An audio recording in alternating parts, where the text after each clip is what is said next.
Hello there. Welcome into a Monday edition of the show. So glad to have you, whether you're listening on your radio, streaming the show online at extrasports1300.com, or you've downloaded the Extra Sports 1300 app for free to do your listening.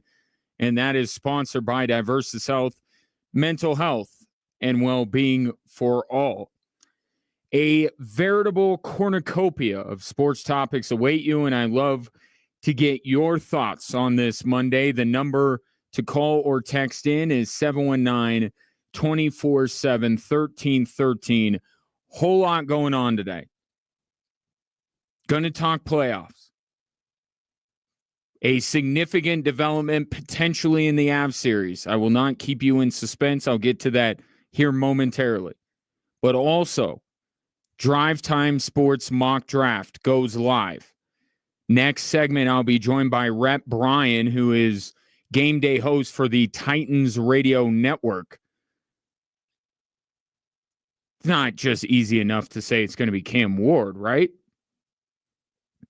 Talk to him about that. And in case you're just tuning in or have not heard, the way I like to do this is to give you, the fan, as much of a voice as I can. Okay, I could sit here and I could go through the whole first round myself.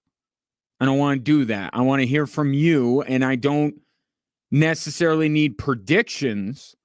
I want you, if you were drafting for your favorite team, to tell me who you would draft. So forget what the mock drafters say. Evaluate your team's needs and tell me who you would draft. Now, we have a few slots available today. Teams that I will be drafting for if you do not jump in. The Patriots, the Jaguars, the Jets, and the Panthers. Every other team in the top 11 have been spoken for, and will hopefully hit all 11 of those picks today. So if you are a Pats, Jags, Jets, or Panthers fan, 719-247-1313. I'll loosen up my, you got to call in. I know people live busy lives. As long as you're locked into the show, as long as you're listening, as long as you can tell me based on who has been drafted prior, who you would take, you could text into the show or you could call it. It's up to you. But we'll get started with that in the next segment with Rep Brian, an expert opinion on the Tennessee Titans. So I mentioned significant development potentially in the Avs series. As you know, a certain someone did not play Saturday. And I will not go into the sacrilege of talking about what this weekend was and being a day late and all that kind of stuff. I'll leave that to people on social media. But Gabriel Landeskog has been officially reinstated from injured reserve. Now, I don't know that it was the plan. In fact, I don't think it was the plan. But because of the injury to Ross Colton, who Jared Bednar said is not feeling great today, Jared Bednar's hand may be forced to bring the captain back to play on that third line with now, I guess, Yoel Kiviranta and Charlie Coyle. But this is an official roster move that he has been reinstated from injured reserve.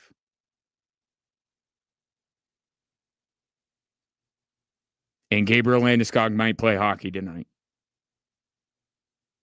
In addition to everything else that tonight's game means. Second best alert I've gotten today. Have to be fair, the best alert I got today was when my number was called at the DMV, and you know that. And it doesn't matter what's happening in the sports world. Once your number gets called at the DMV, it's the best alert you will get all day. But a close second would be the Avalanche activating Gabriel Landeskog off the IR. And it was always, not always, in the last few weeks, it's always been when, not if. And the when might be a game early than it was supposed to be. So I'll take your thoughts on that and how it might impact tonight's game, where the Avalanche are looking to go up 2-0 in their series against Dallas, and you can hear that game. Our coverage starting at 7 right here on Extra Sports 1300. Now, I'd like to talk about the other game one that was on Saturday, and that being the Denver Nuggets defeating the Los Angeles Clippers. And if game one was any indication, I would advise you strap in and hold on. Because game one, you got the full Russell Westbrook experience. And like any roller coaster, there are thrills, there are scares, and there are moments that make you sick to your stomach, where you think you are going to throw up. And that is the Russell Westbrook experience. And you got it game one. Just the last 2 possessions of regulation were enough to make you not only thrilled, but also queasy. Russell Westbrook hits the biggest shot of the game to that point. And then on the very next possession, can't even do anything with the basketball as time runs out. Now, it turned out okay, and he came back and made arguably the best defensive play of the game. He missed 12 of the 17 shots that he took. 6 of them point-blank range. But he and Aaron Gordon's rebounding saved the game for the Denver Nuggets. Russell Westbrook, at his best, is the basketball version of Brett Favre. And at his worst, he is Jameis Winston, and I assure you there is no in-between. That is who Russell Westbrook is. Or I'll allow him to tell you what he is. My job is to, they have dynamic roller with Zoo and great cutters and the guys that catch lobs, and my job is to be able to be the low man and find ways to, excuse my language, but let me fill in the blank there for you as the Denver Nuggets censored what he said. Russell Westbrook said his role is to FS up. And a better showing of self-awareness I don't think I've been able to find in all of my years covering sports. That's exactly what Russell Westbrook does. Sometimes he's going to F stuff up and it's going to be to your benefit. And other times he's going to do that and it's going to be to your team's detriment. And all you can hope is that in the right moments, it works to your benefit. And that was the case on Saturday. I would argue that Russell Westbrook had more bad moments in that game than good. But in the 3-4 moments where the Nuggets needed him, they needed the good Russell Westbrook, they got him. And it helped them win game one. And back to the Brett Favre analogy. There's something called a Brett Favre corollary. And basically it means that if you try to tamp down the bad stuff that Brett Favre does on a football field, you will also inevitably diminish what he does well. And what Russell Westbrook is the same way. Everything he does is born out of him caring as much or more than anybody else on the court, and him working as hard or harder than everyone on the court any given night. He breaks out all the time. And if you said, Russ, we'd like you to be a little bit more under control, right? If you ask him to do that, he's not flying in for offensive rebounds. If you ask him to do that, he's not taking that shot in the corner because he's been scared by the other shots that he bricked terribly.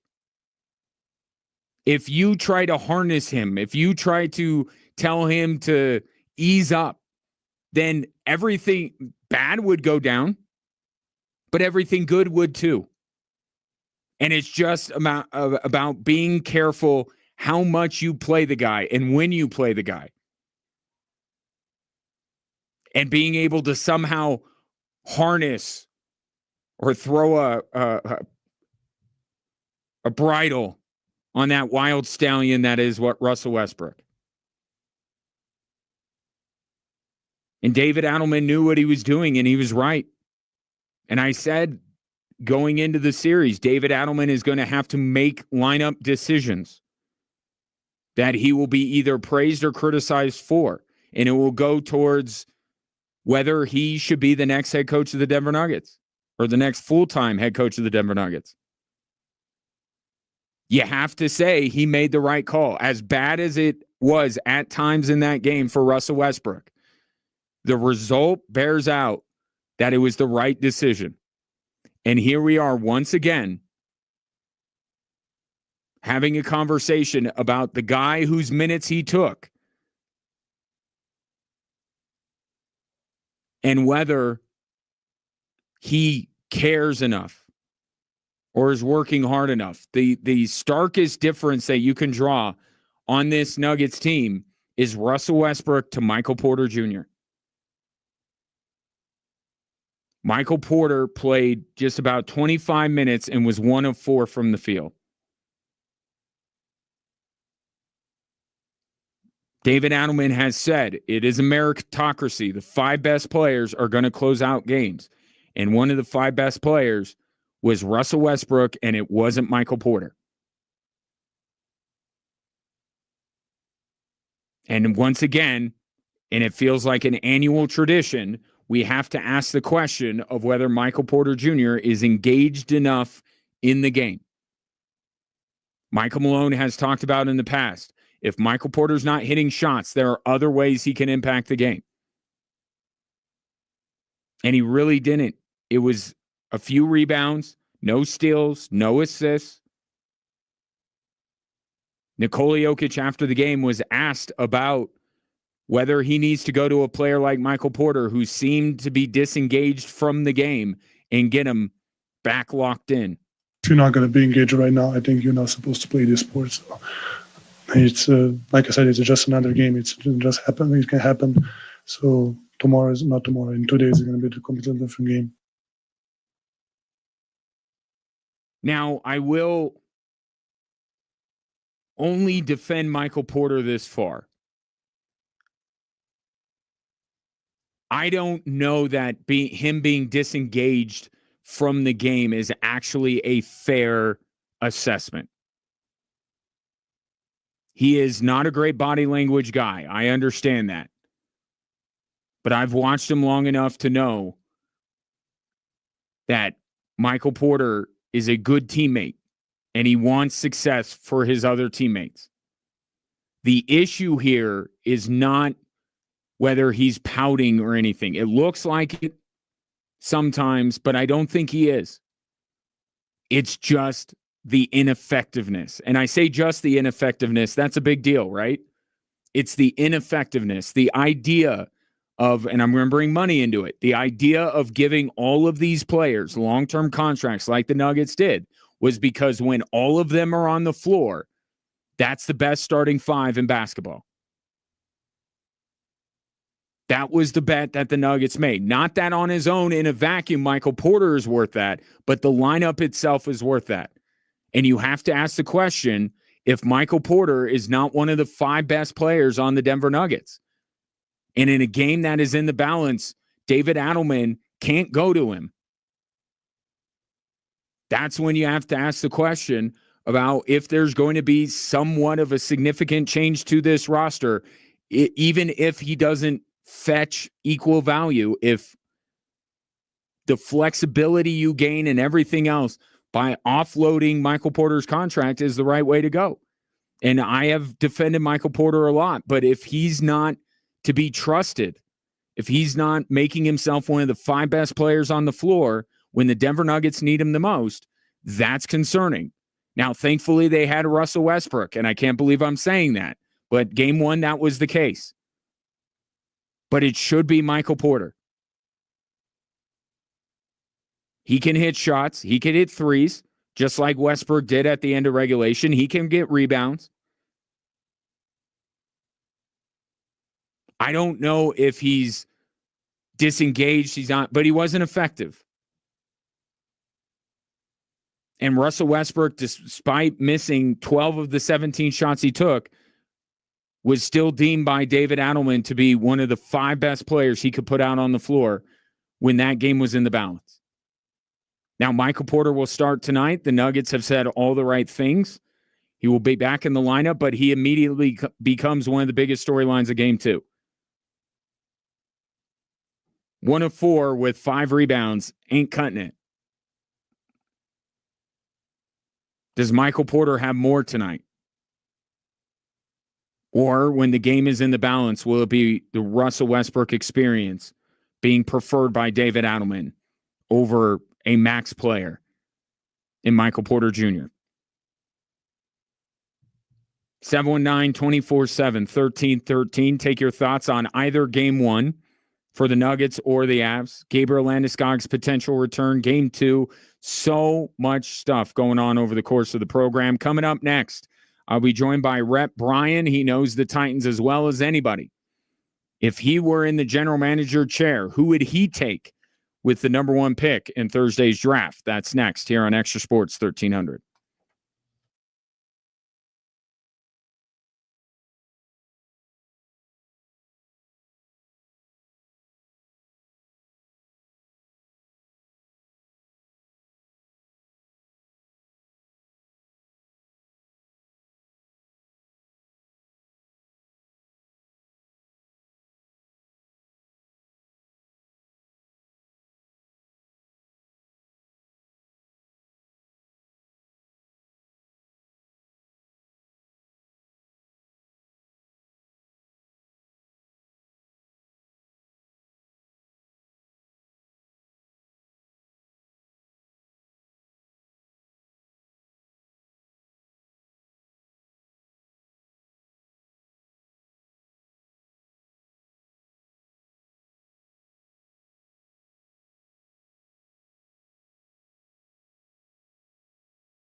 I guess the draft that most people are going to be paying attention to, but in the meantime, this is just as good, in my personal opinion, not because of me, but because of guests like I have joining me now. He is the executive producer and game day host for Titans Radio. He is Rhett Bryan. Rhett, pleasure to have you today. How are you?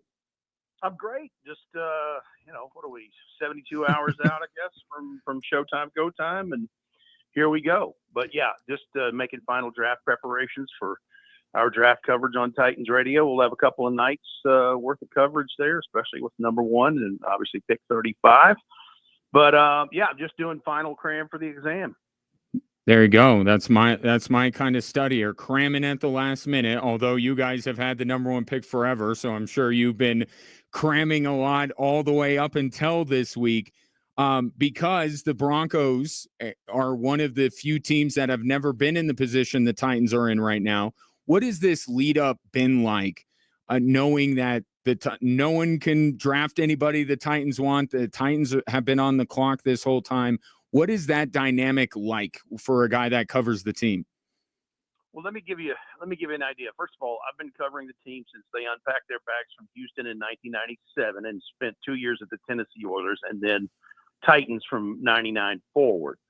And it's not a super common occurrence for the franchise here. John Matusek was their first ever overall pick back in the mid 70s. And if that name doesn't ring a bell, from the 80s classic movie Goonies, he played Sloth, the great big dude.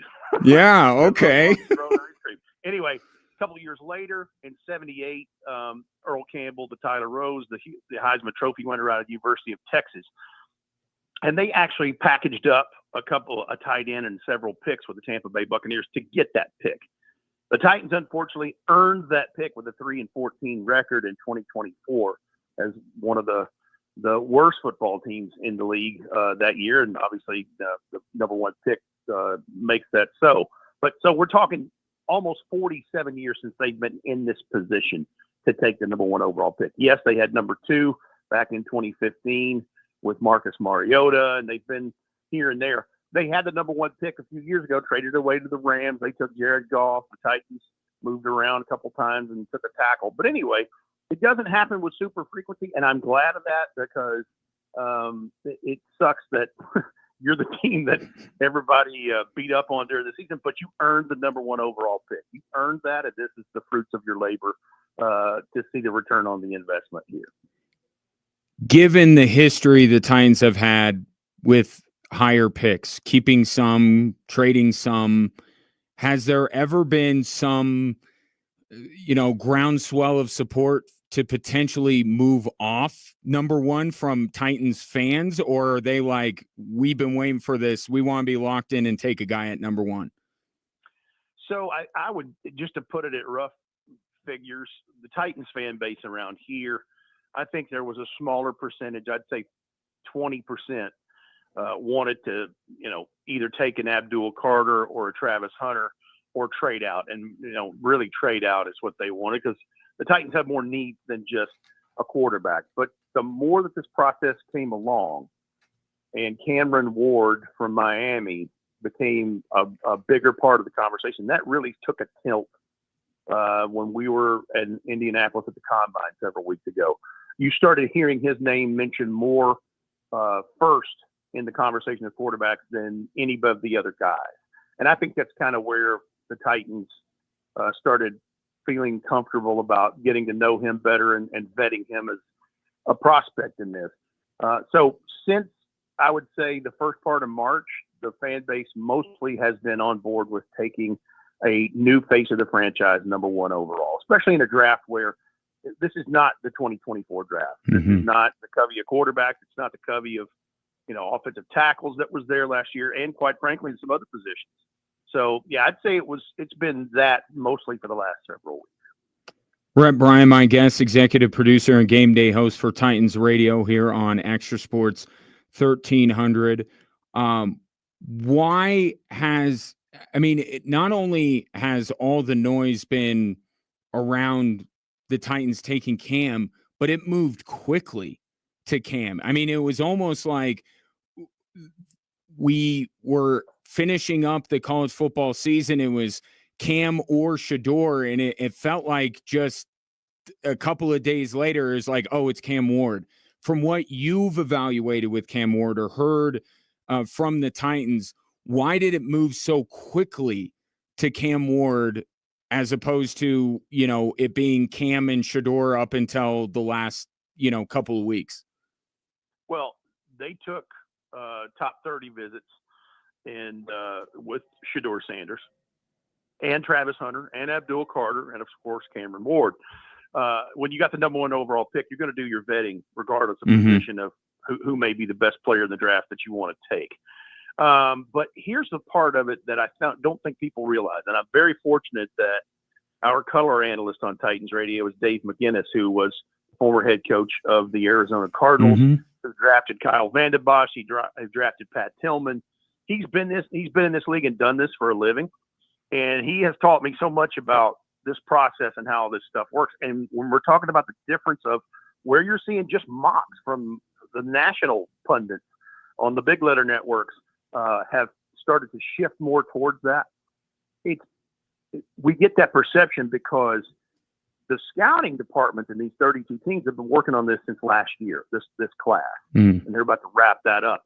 They probably had those same kind of thoughts about Cam Ward. And I think the all-star games, college all-star games, and certainly places like the Senior Bowl, the Combine, whatever, whether they worked out or not, and then these pro days, it confirmed what they saw on film, and then they had a chance to meet person to person. But for everybody else, all of us are just kind of catching up in mock drafts of what this thing really looks like. And now, I think just a few days out, we've got a pretty good idea of what this is and where it's going to be. But that's where the landscape shifted, is when you started talking to other head coaches and people in the know at the Combine. The first name they mentioned in the quarterback position was Cam Ward, almost unanimously. What I'm sure it's a variety of things, but what one thing stands out the most with Cam Ward? It would be his ability to make plays off schedule. In other words, extending plays with his body. There's some elasticity and bend to the way he moves around the pocket. I'm not saying he's Michael Vick. I'm not saying he's Patrick Mahomes. But there are some tendencies and some traits there that are Patrick Mahomes-like, and it's the sidearm delivery, and he can fire it with a flick of the wrist and fit into places where it normally wouldn't go or you wouldn't think it would go, and just being able to navigate the pocket. His scrambling style is a lot like Patrick Mahomes, and that sidearm, shortstop, baseball-style delivery are things that remind you of some Patrick Mahomes stuff, even though he's a one-of-one. There is no other Patrick Mahomes. But it's those things, because Shador Sanders is more of a short to intermediate thrower. And, of course, we didn't get to see completely what he can be because Colorado's offensive line, as you know, you're out in that area. It was awful. I mean, he was sacked 94 times in 2 seasons out there.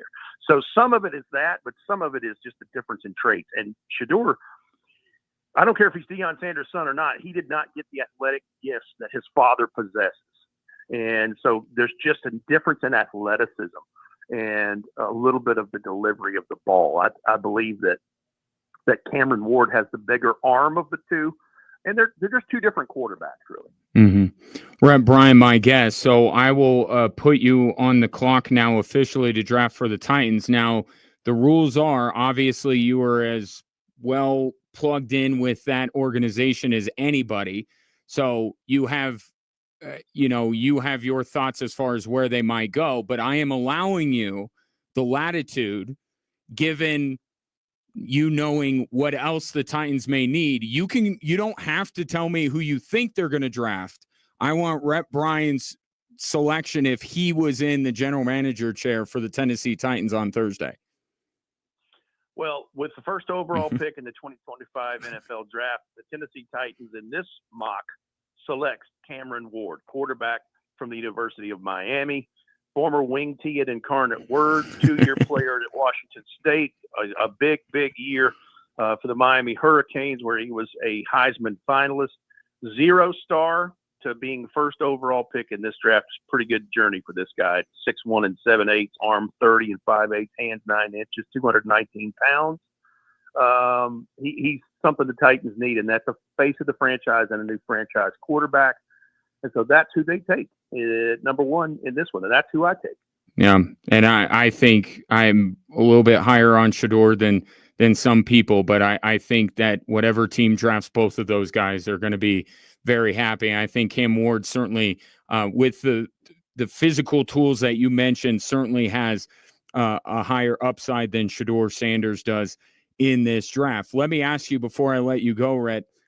You mentioned where the Titans are very early in round 2. Should we be not surprised if we see the Titans come back into things on Thursday night? I wouldn't anticipate that just because they don't have enough capital. I think they're looking. So they made a trade last year for L'Jarius Sneed with the Kansas City Chiefs. Right. And sent a third-round pick in this year's draft. They want that third back. I would anticipate them at 35 on night 2, trading down a little bit, maybe sending a 2 and one of their 6th-round picks to get a 3 and maybe something else later on in the draft. I would not anticipate them moving up into the bottom of the first round to get somebody else, because there's going to be value in that first handful of picks. And I think that's why they're going to get phone calls. They're going to be more apt to trade this pick than they would the number 1 overall pick this close to it. And it's just because there's where another tier or pod of wide receivers would go, edge pass rushers. And there's always somebody sitting there to begin night 2 that people thought should have been at night 1 and on their draft boards in those 31 other places say, hey, this guy should be gone. Mm-hmm. Let's see what Tennessee will take at 35 for us to move into that spot and make that happen. And let me say this about Shedeur Sanders. I'm not trying to say anything degrading about him at all. He's just a different quarterback. Yeah. And I agree with you that he will be able to help somebody relatively early in this whole deal. I think the interesting thing is to see where he ends up going. With the news out of New Orleans last week, with the shoulder of Derek Carr, that might be his true floor. But if they decide to go a different direction, because the Saints are way overdue for a major TNT box, blow it up and start over, rebuild. So we'll see. That's going to tell. But that's where the draft will probably pivot, is at 9. The floor that I've thought about for weeks for Shedeur is the Pittsburgh Steelers at 21, and that'd be a great place for him to go. But it's just because there's so many teams in the middle between those selections that need other things and don't need a quarterback.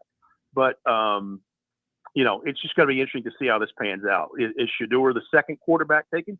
Or is there more of what the whispers are over the weekend and today that he may be the third quarterback taken and that Jackson Dart's taken higher? Who knows? And that all I know is one thing's for sure. There are 2 drafts that happen. There's the regular draft with all the other positions, and then there's the quarterback draft. And because of that position, the haves and the have-nots sometimes overreach, clamor, try to get one, whatever, and it turns the draft on its heels. Yeah, Michael Penix last year, exactly. and to a lesser extent, what the Broncos did with Bo Nix surprised a lot of people. So it will certainly be a fascinating draft. Perhaps not at number 1, but the Titans will get themselves a good one in Cam Ward.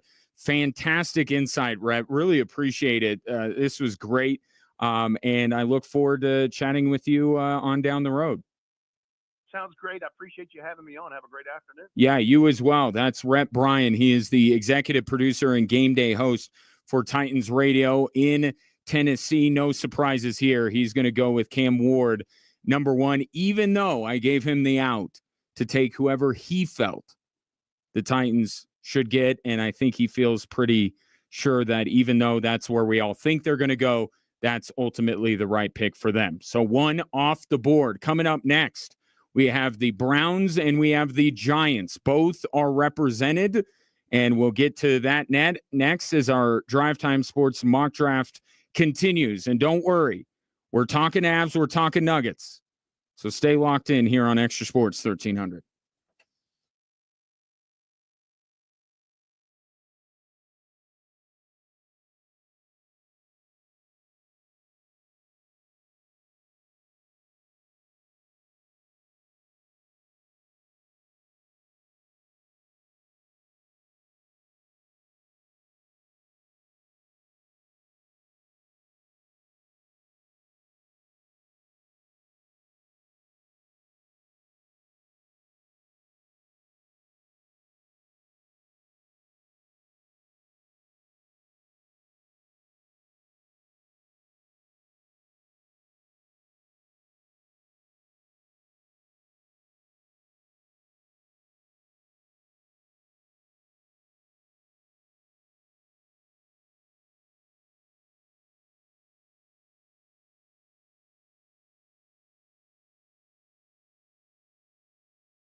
Welcome back. Drive Time Sports, our Drive Time Sports mock draft underway with Rhett Bryan of Titans Radio taking Cam Ward number 1. No surprise there. And now things get a little bit more interesting. I've been saying it, and I'll see what my next guest thinks about the whole thing. I don't rule out the Browns making it quarterbacks 1 and 2. But I will defer to my guest, who I have the genuine pleasure of being able to call Air Force soccer games with during the fall. Of course, a well-accomplished career as the head coach of the CC women's soccer team. And then most notably, he knew that the Browns were making a mistake when they got rid of Baker Mayfield. He is Jeff Bennett. Jeff, pleasure to talk to you, buddy. How are you? I'm doing well. How are you? I'm doing great. So my theory that it is not a fait accompli that the Browns are looking away from quarterback at number 2, even if Cam Ward is off the board? Do you think they're considering a quarterback at number 2, even if they don't ultimately go in that direction? I think they have to. I think you at least need to consider it. I loved what Rhett talked about with the fan base in Tennessee and did they want to stick at one or trade back? I think Andrew Berry would be one that would trade back, but I don't think he would trade back too far. If the Giants want to come calling and jump one spot to make sure they get someone, I think that's what we would do. But if you're Andrew Berry, you have to consider it. But we need a lot of help, Ryan. We're not one player away. Well, then let me ask you from a Browns fan perspective. Obviously, Deshaun Watson has not worked. Andrew Berry is bringing back Joe Flacco to try and rekindle some of that magic from a couple of years ago. Not saying you necessarily, but just Browns fans, as you all converse in your weekly meetings, is there a real appetite, even though people are trying to slide Shedeur down the board? Are there enough Browns fans that are like, Shedeur should be the guy at 2? I don't know. Look, I think Browns fans are a little bit crazy at times, myself included. If we're really that excited about Flacco, we might have bigger problems than we think. But I think bigger picture, Ryan, you look at next year's quarterback class, and I think that's where they got to focus. I don't know if I guess you could say reaching. If you reach for Sanders at 2, are you hurting your team in other areas? And especially when you look at next year's class, I don't care who we take, unless Joe Flacco becomes 15 years younger, we're probably drafting the top 10 again next year with a much richer quarterback class. All right. So, I didn't have a chance to do this when Rhett was on. I get to do it with you on here, Jeff. Hang on.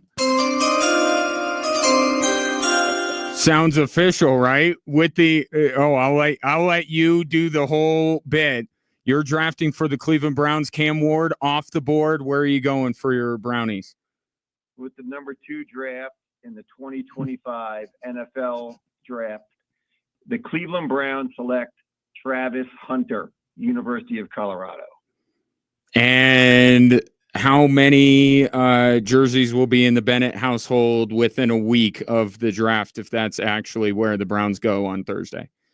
I know there'll be at least one extra small or small because my daughter is hoping that's what happens. But I think he's the best fit for what we need. Judy needs another wide receiver next to him. Can you even imagine Travis Hunter and Jerry Judy on that side of the line, and then Denzel Ward and Travis Hunter on the other side of the ball? It helps us in 2 areas that we have major needs, and I think that's how you have to look at it. It's a 2-for-1. I do think Andrew Berry and company will cave a little bit. You know, they were talking about him only being on one side of the ball. I think he will play on both sides, albeit not full time, but he's going to solve more problems than anybody. Now, that being said, before you move on, I would have loved to have taken Ashton Genty just because I think that room in our building is thin now, but I think Travis Hunter is the pick. Well, where are they drafting in the second round, Jeff? The number 1 pick in the second round. I'll say the same thing for you that I've been saying about the Broncos for 2 months now. Use the depth at running back in the draft. Yeah, Genty's the number 1 guy, but if they end up with the Travion Henderson or a Judkins from Ohio State, I mean, that with Travis Hunter, the Browns fans will be very happy. Oh, and then you add a quarterback in 2026 to that? Yeah. Yes, we'll be very happy. Yeah, absolutely. Well, Jeff, I'll let you get on with your more pertinent business today. Always appreciate the time and chatting with you, buddy. Enjoy the draft on Thursday. Hey, thanks, and hopefully see you soon. Yep, I agree. Concur. Thanks, Jeff. Jeff Bennett. All right. Joining me here on Drive Time Sports, former CC women's soccer coach, now has to slum it with me. Although he elevates me when we do Air Force soccer games together. So he's going to take Travis Hunter with the second pick in the draft, which immediately flows into our third pick of the draft, which is owned by the New York Giants. And joining me now in studio to discuss what the G-Men might do is Jeff Haber, who you are not unfamiliar with. Hello, Jeff. How are you today? Hi, Ryan. Oh, maybe I turned your microphone on. There we go. How you doing? I'm doing well, man. How are you? 21-0 run for your Knicks on Saturday. Just pulled it out. That was fun to watch. All right. So where, as a Giants fan, where is your excitement level for Thursday? This is an organization that has been kind of kicked in the teeth lately, and justifiably so, but does hope spring eternal with the Giants picking third? It does. I mean, because there's just so many options they can go. There's so many great players, and they have so many holes that they need filled. And there's so many players who can just help out. And look, they're not going to get a quarterback, right? They got Russell Wilson. So they're Jameis, right? So they're not going to do the whole let's get a quarterback and bench him for the first year and learn. So I think you're going to see a player come in and they're going to make a real impact, whoever it is. So let me ask you from a fan's perspective, there's always the option B or option C of trading back.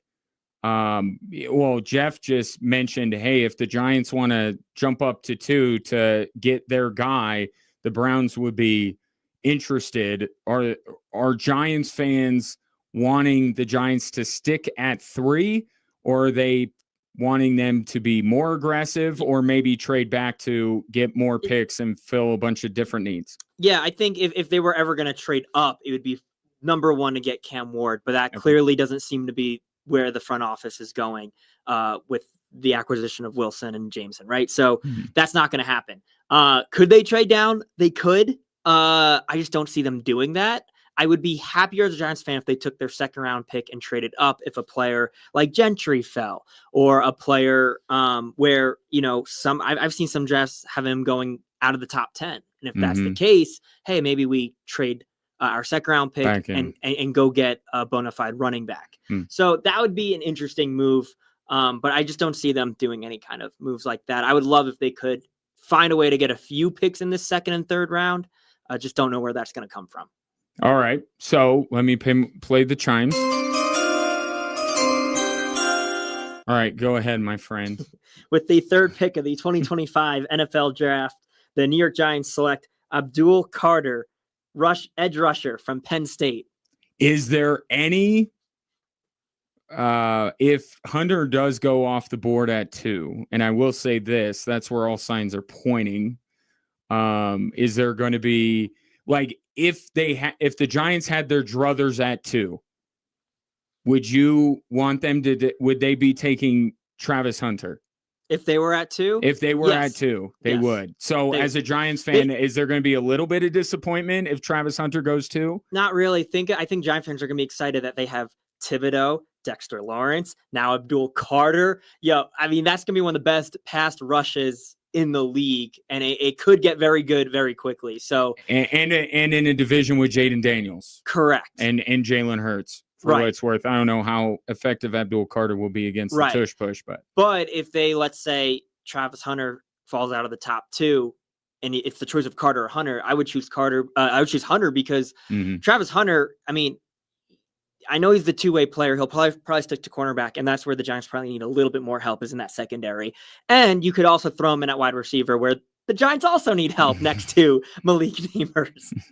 So Either way, you're saying it's kind of a win-win for the Giants. It'd be a win-win. There's no bad pick here at 3. Even if they went with Will Campbell from LSU, the offensive lineman, they need help on the O-line. So there's no bad pick here. All right. Where are you watching are you a go out and watch the draft guy, or do you hunker down at home? What are you going to do? I yell at the TV screen too much to watch out. Fair enough. I am that way as well.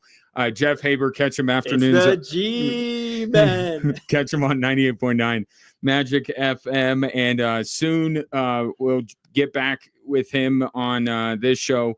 talking bets and stuff probably this week if I could rope you in, if that's cool. Yeah, let's do it. Your people talk to my people and we'll get it. We'll do it. We'll get going. Thanks, Jeff. Yeah. Thanks, Ryan. That's Jeff Haber making the pick for the New York Football Giants, taking Abdul Carter at number 3. So far, really no surprises in our draft, even with the latitude of, like, I'm entrusting people who love these organizations to make the pick, and it doesn't have to go the way that people are expecting it to, but so far it has. And I'm not going to, as I am now representing the New England Patriots at pick 4, I'm going to do the same thing.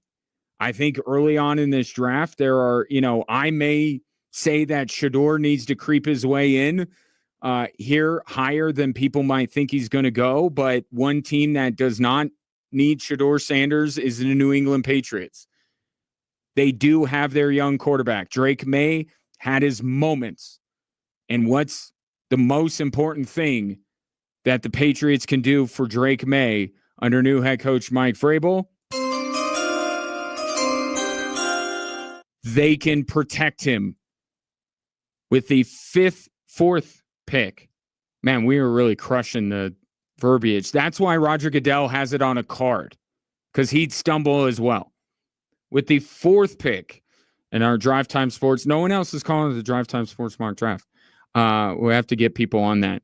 The New England Patriots select Will Campbell, tackle out of LSU. And yes, he is a tackle. This arm length stuff is nonsense. Will Campbell is good to go. And I like Banks as well. I expect him to go shortly in this draft, but Will Campbell is the dude, and he is a tackle. And that's what the Patriots need to protect Drake May, who has certainly not caused the Patriots to feel like they made a mistake. Like to see more of Drake May, and I like to see more of Drake May with time to throw. So Will Campbell makes all the sense in the world, and I think the Patriots would be thrilled to end up with him at number 4.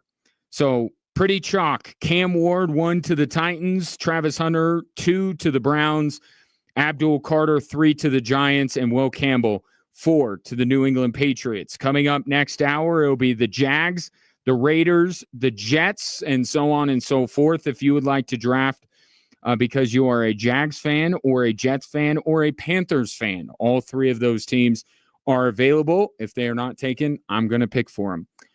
Coming up next on Drive Time Sports, we get back to the Game 1 wins for both the Denver Nuggets and the Avs. Let's shift to the Avs and why one of their biggest questions going into the playoffs was answered emphatically in Game 1.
Welcome in Drive Time Sports on a Monday. Ryan Kaufman with you. Appreciate you watching the show on our social media platforms at Extra Sports 1300. Our Drive Time Sports mock draft underway, and it's been pretty chalky.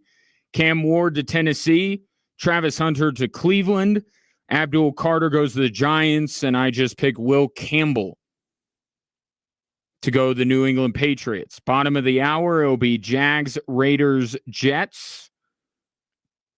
If you'd like to represent either the Jags or the Panthers or the Jets, actually, you can hit me up, 719-247-1313. That's also where you can share your thoughts on what has transpired and will transpire with the Colorado Avalanche and the Denver Nuggets. Both game twos are tonight.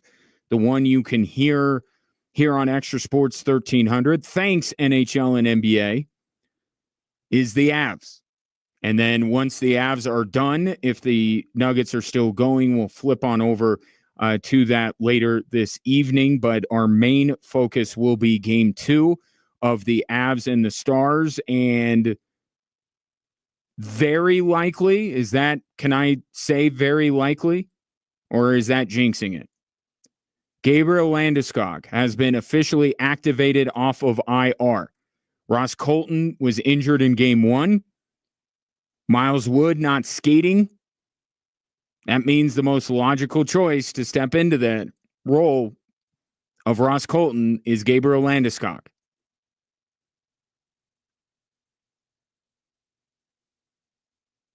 So it sure looks like it's happening. And what a boost that would be to the Colorado Avalanche, who are already flying pretty high. I think what makes their game one win so significant, because we're conditioned to not put too much into a game one win, even if it's a road team winning. I had three main storylines with this series, and two of them were open questions.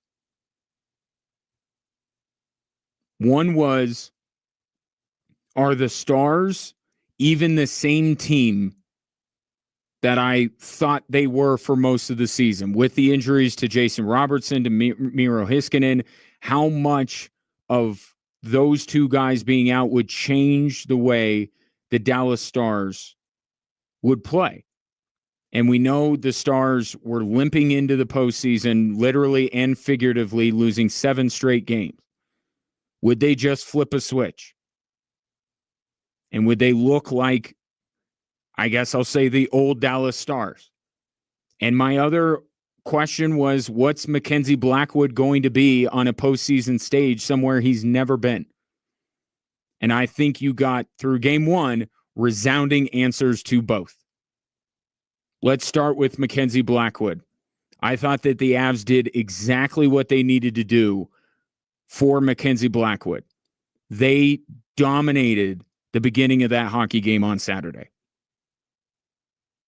They started peppering Jake Ottinger early and kept the Stars from getting pucks on net. They allowed Mackenzie Blackwood to ease into the game, and with about 10 minutes to go in the first period was really the first time they needed him. And he stood up big, making multiple saves on one sequence. He had moments, sequences in each period, I thought. The first period, it was to keep the score 0-0 after the Avs had tilted the ice in their direction to begin that game. Dallas came back, and Mackenzie Blackwood kept them off the board. That was massive. In the second period, it was the saves that he made, which immediately led to Arturi Lekkonen's goal to put the Avs up 1-0. And there was also a moment in the third period where the game could have swung back to Dallas, that again, it was Mackenzie Blackwood making big saves to keep Dallas off the board. I thought Mackenzie Blackwood played as well. The only goal he gave up was when his stick was caught in the net. He wasn't just good. He was terrific.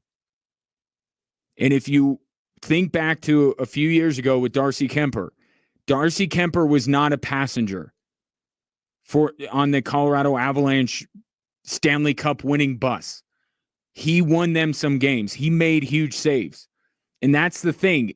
We judge it through the lens of Alexander Georgiev. Don't lose the game. There's enough on this team to win if the goalie doesn't lose it. But I actually think that's not enough. To beat Dallas, to beat Winnipeg potentially, to beat Vegas potentially after that, to meet whoever deems themselves worthy in the East, Mackenzie Blackwood is going to have to help the Avs win games. Now, he wasn't, I thought, for the most part of that game under a ton of duress, and that's the credit you give to the guys in front of him. But there were times where Dallas was threatening to take the lead and threatening to get back in the game, and Mackenzie Blackwood put up a wall all three of those times. So the biggest story for me from game one was how good Mackenzie Blackwood was. And how will he follow it up tonight is going to be interesting. As for my second question I had going into this series, throw out whatever numbers you want. And I get that the game got kind of out of hand late. You had the McKinnon empty netter, then you had the Coyle goal. So some people may look at a 5-1 final and say, oh, Avalanche blew them out. And then you'll have people say, well, wait a minute. They got an empty netter. They got a late garbage time goal from Charlie Coyle. Like, that game was much closer than that. I actually think 5-1 was a deserved result because I thought that the Colorado Avalanche were the much better team. And when I talk about the Dallas Stars and if they're the same team, the image of Dallas I have in my head is a team that takes away time and space, a team that is difficult to play against. They were not difficult to play against in game one. Nathan McKinnon, Cale Makar, and the rest of them had all the space they needed to operate on that sheet of ice. In fact, it was only by the grace of perhaps 8 days, 9 days, 11 days without playing that game wasn't 5-1 earlier. I think there was some rust, especially when it comes to the aim that the Avs had on their shots. I thought they did a great job of driving to the net, and Arturi Lekkonen's goal is the prime example of that. And the prime example of if you go to the net, good things will happen. Arturi Lekkonen did nothing on that play other than get into Jake Ottinger. That was it. He crashed the net. That's all he did. And he slipped, slid, stumbled, somersaulted, and kicked the puck into the back of the net. Not a kicking motion, but it did go off his foot. I guess I should be clear about that. But those are the type of goals that you get when you crash the net. And far too often we have seen the Avs at times settle for shots around the blue line.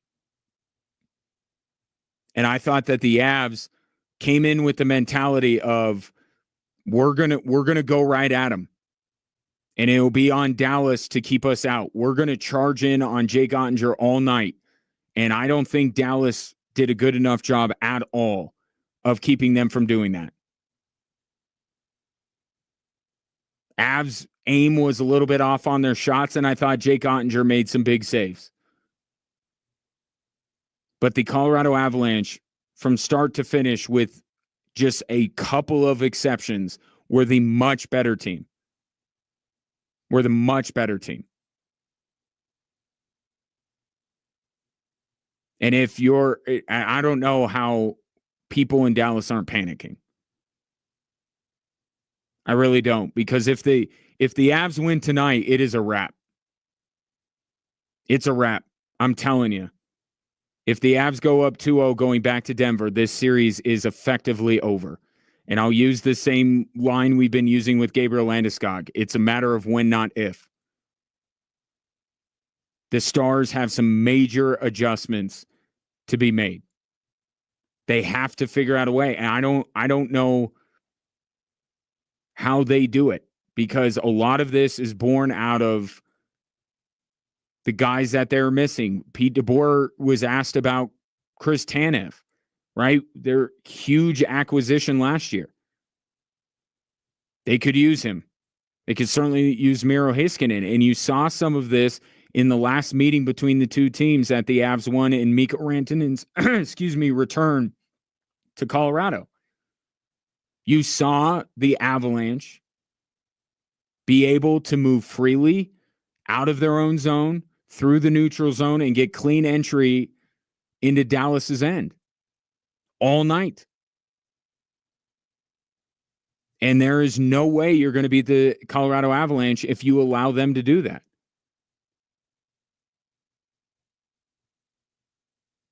So the Stars, with the personnel they have, and it, as a competitor, I'm sure the Avs would love to do this with Miro Heiskanen on the ice. And I don't blame Dallas Stars fans when their season comes to an end, whenever it might be in this series or beyond, lamenting the fact that they didn't have Miro Heiskanen. Now there are reports or feelings from people that cover the Dallas Stars that at best he's going to be available for game 6 or 7. And I talked about it. If that's when Miro Heiskanen's coming back, this series could be over by then.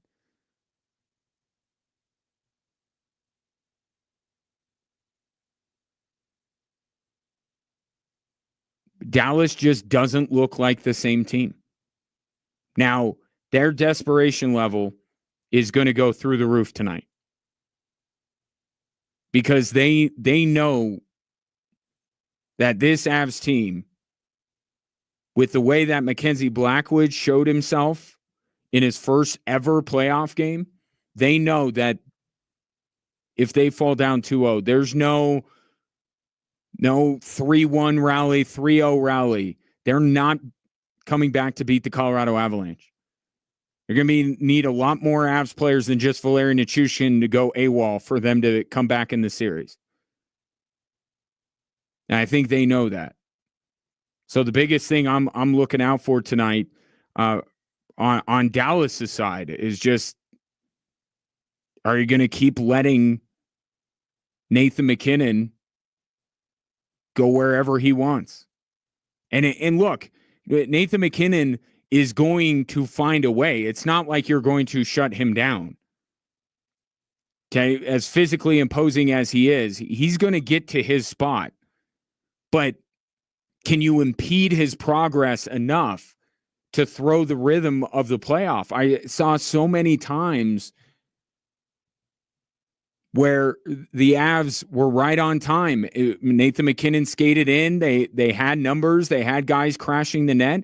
It was just didn't feel like there were a ton of offside calls because the timing of the Avs wasn't thrown off. Dallas has to find a way to make it more difficult for the Avs to get into their end. And then you have the Gabriel Landeskog of it all. And I said going into the series, when Gabriel Landeskog comes back, the Avs are winning that hockey game. And now, so you have that going against Dallas in many ways playing for their season. But if Gabriel Landeskog is on the ice, that is going to be, in many ways, Gabriel Landeskog returning tonight. I don't think it was the plan from Jared Bednar to play him. Obviously, Ross Colton getting hurt is what is potentially forcing his hand in all of this. But if the best thing that Gabriel Landeskog can do, or the fairest thing that we can ask Gabriel Landeskog to do after 3 years of not playing hockey, is just give his team an emotional boost. And without Gabriel Landeskog returning tonight, you could say that tonight is prime for an Avs letdown. Right? You already did the job. You stole home ice back. You're feeling good about it.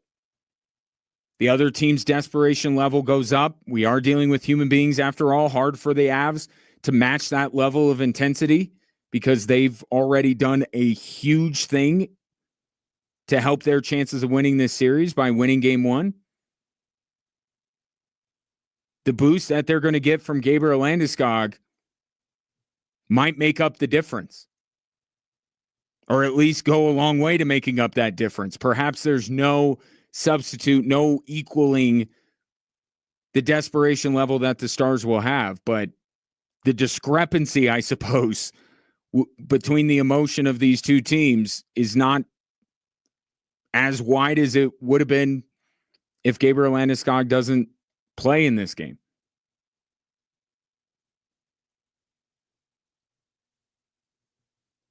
And we'll see. It looks like Gabriel Landeskog will be on the line with Charlie Coyle and Yoel Kiviranta tonight. Jared Bednar talked about he loved the fourth line. Had to love the top two lines. The top line for sure. Second line, mixed results. But that's the other thing too. My third storyline going in was Mikko Rantanen. He was not a story in game one. And I know Mikko Rantanen as well as you do enough to know that the Avs aren't going to hold him off the score sheet all series long. Stars have got to take away time and space or do a better job of it, and they got to get Mikko Rantanen. He's got to be the big-time playoff performer he has been for his whole career. Or else this series is 2-0 going back to Colorado, and the Stars are effectively done.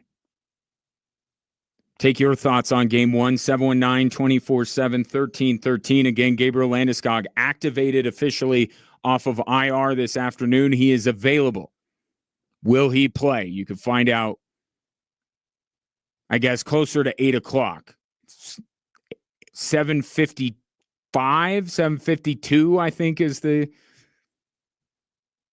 rumored puck drop tonight. Gabriel Landeskog may make his return, and you can hear it right here on Extra Sports 1300. Coming up next, interesting little tidbit dropped by Adam Schefter today when it comes to the NFL draft and when it comes to the Broncos in the NFL draft. We'll talk about that next here on Extra Sports 1300.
Comedian Dusty Slay is bringing the night shift tour to the Pikes Peak Center on Saturday, May 3rd. Tickets available online at axs.com or in person at the Pikes Peak Center box office. And let you in on a little secret, Dusty's going to be joining me on the show next week.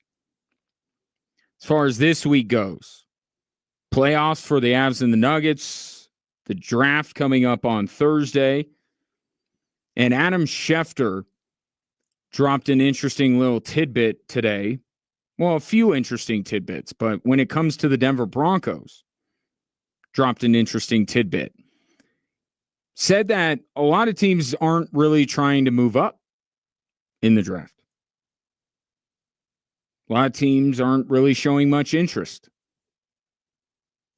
Except the Denver Broncos.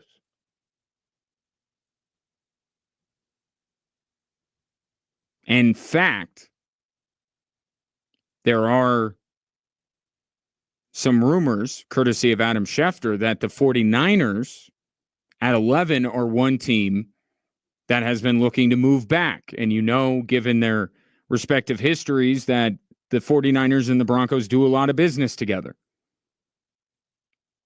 So could we see the Broncos going from 20 to 11? I still think it depends on what they're after.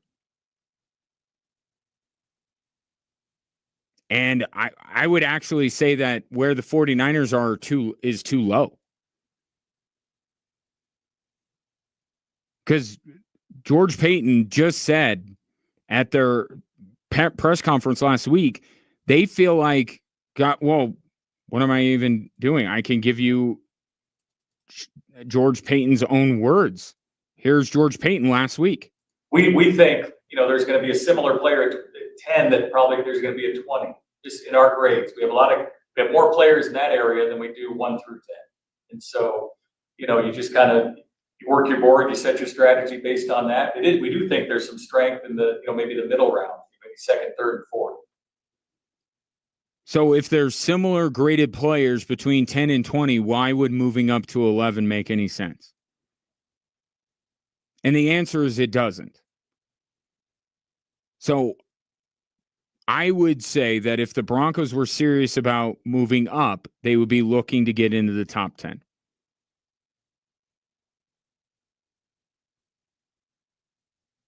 And I have been wrong before, but I would be absolutely floored if that was for Ashton Genty. Tyler Warren? Maybe. Not Ashton Genty. I can't see it.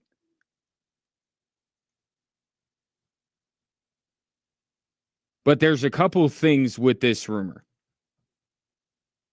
Okay, and one thing George Payton also said last week was that leading up to the week of the draft, GMs are more than anything else just gauging value. The Denver Broncos, if Adam Schefter is reporting something that obviously he didn't get on his desk or through his phone today, it would fall into the window of George Payton simply gauging what it would cost.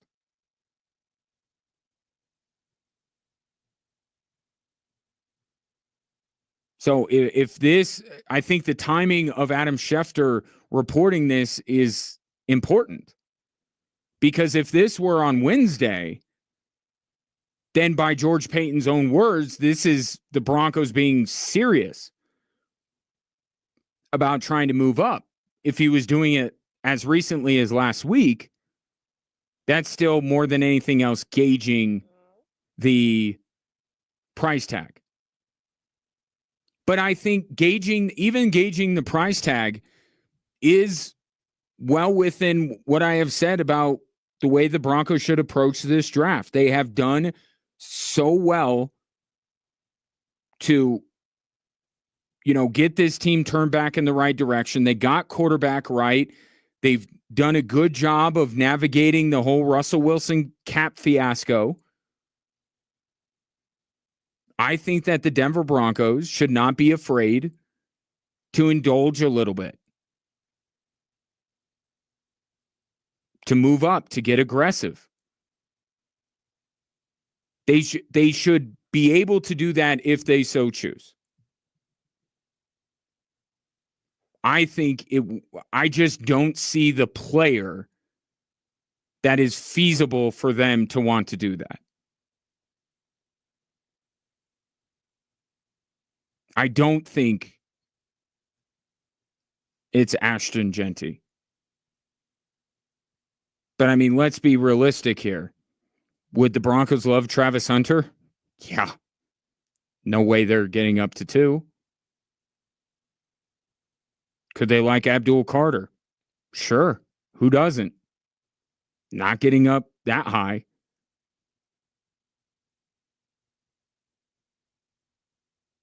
So do they like Will Johnson, the corner from Michigan, so much? Do they like Mason Graham, the defensive tackle? Are those players or positions worth moving up in the draft?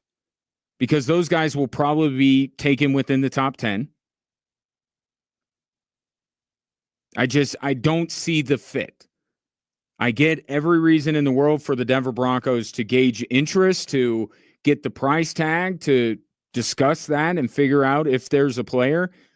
I think if it's realistically, and I don't even know how realistic it is, but like the Travis Hunter, Abdul Carter, that stuff is just, that's the land of make-believe. There's no way they're getting in a position to be able to get those two guys. I'm talking like Tyler Warren.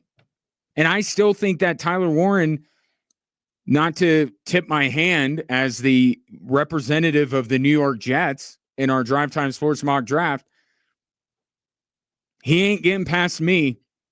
I can tell you that much. So do the Broncos have enough draft capital to get up to 7?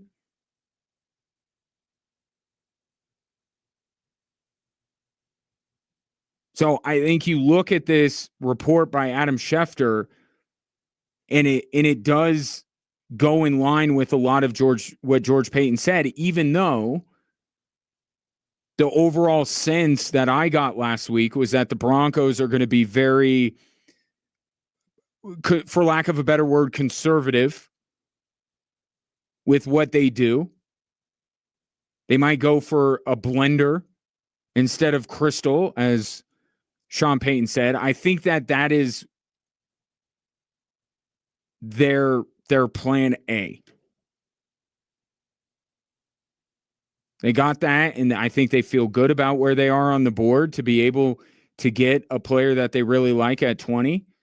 But you look at their roster, as long as they end up with a running back by the end of day 2, they've done their job in addressing that need. Everywhere else, it's like, could you do better at some positions? Absolutely. But is there any position that you're like, oh my goodness, like the Broncos can't not get somebody here? No. And that's a credit to George Paton and Sean Payton.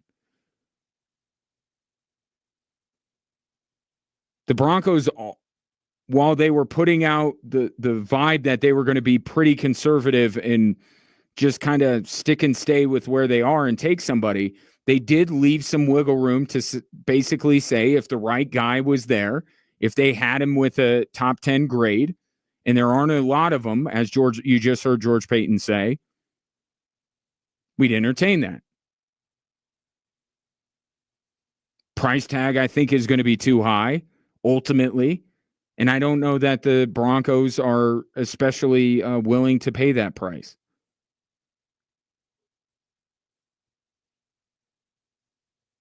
So you can hope, and it certainly adds a level of intrigue that the Broncos are the only team that's being discussed about moving up.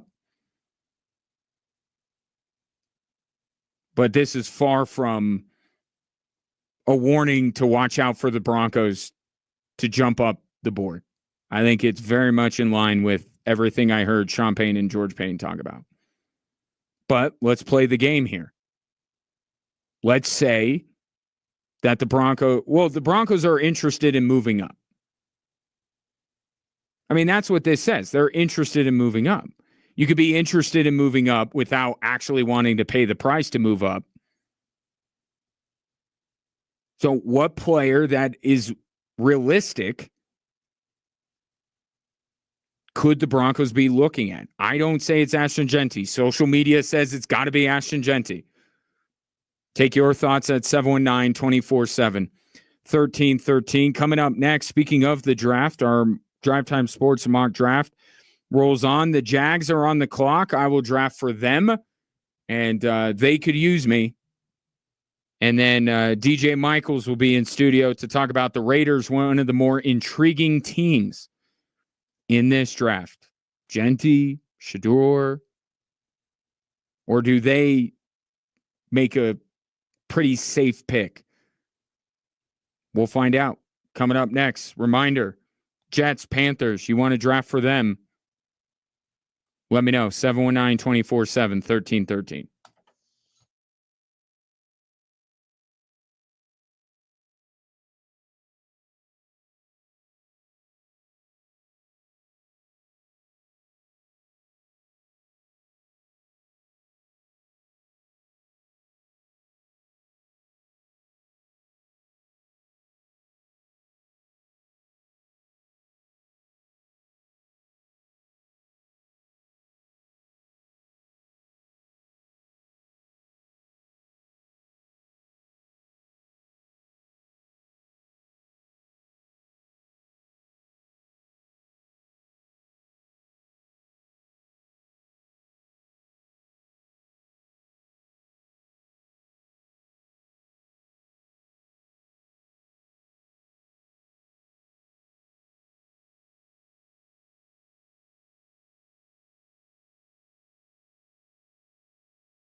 For the first time in club history, Switchbacks FC will be hosting an MLS club as New York Red Bulls visit Widener Field in the U.S. Open Cup round of 32, Tuesday, May 6th at 7:30.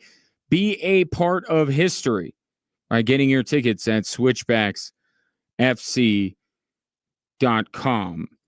Our Drive Time Sports mock draft continues, and no surprises so far. If you're just joining us, Cam Ward went number 1 overall. Rhett Bryan from Titans Radio made that pick.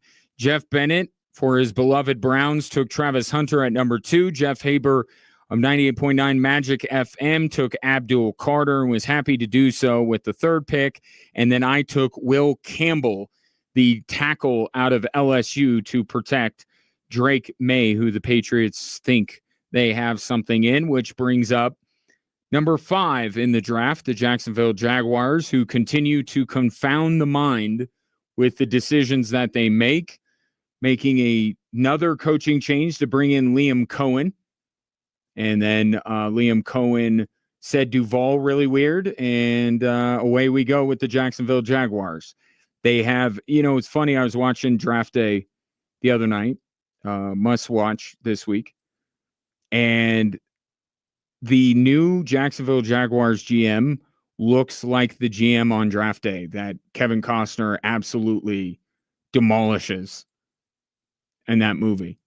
He's a young guy, but I think the Jags are, I'm going to help him. I'm going to help him here. I don't know what his whole deal is, but I'm going to help him here because the Jags need to do smart things that may be a little unsexy, but it's that time for them. Let's hear the chimes.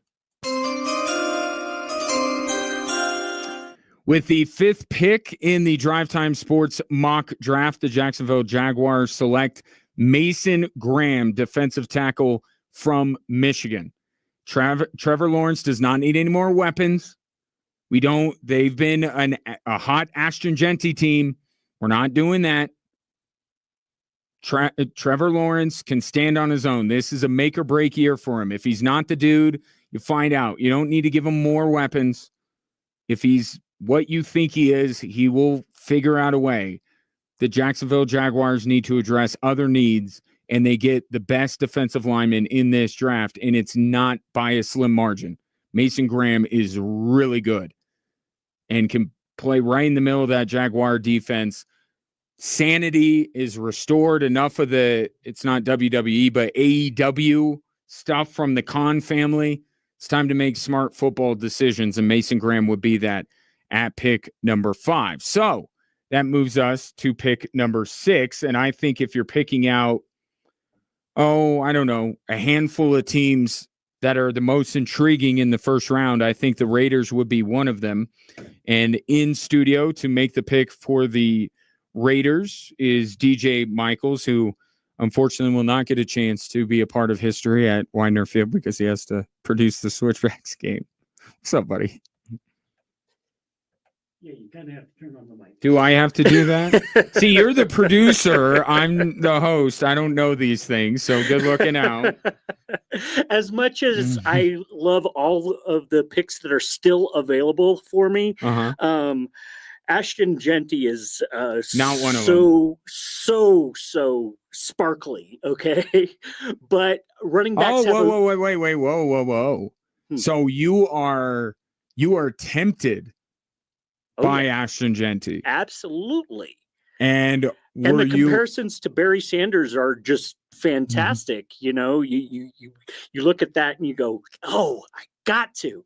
Plus, I want to pick a shiny pick like Shedeur Sanders, but that's not the one I'm going with either.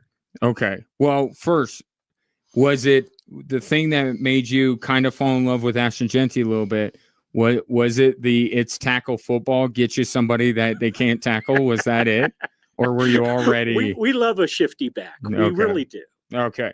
All right. So you've already, no, Genty, as much as you would like to know, you're going to make a liar out of me because I don't think Shedeur gets past the Raiders at 6. So you've already messed up all my stuff. Let me give you the chimes and then you could fill us in.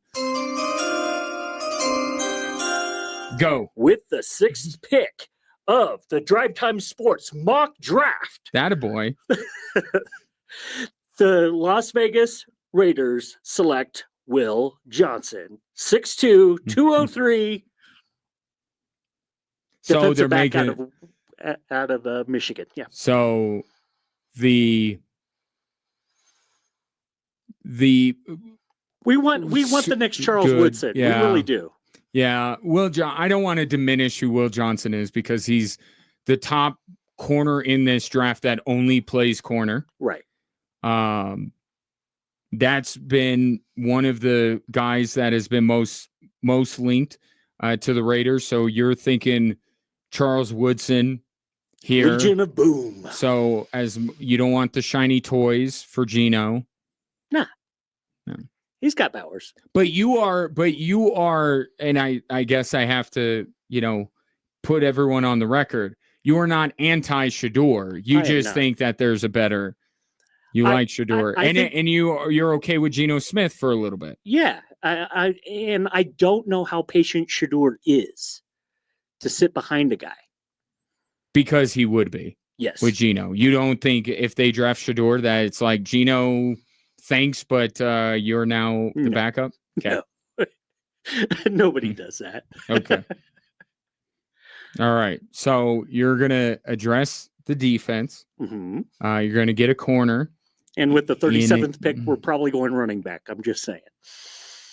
And you and I have had this conversation before, and you're of the mind, like I am, that if you are any team that needs a running back and you are decently high up, and I would even say that the Broncos are in a position where I think they still can.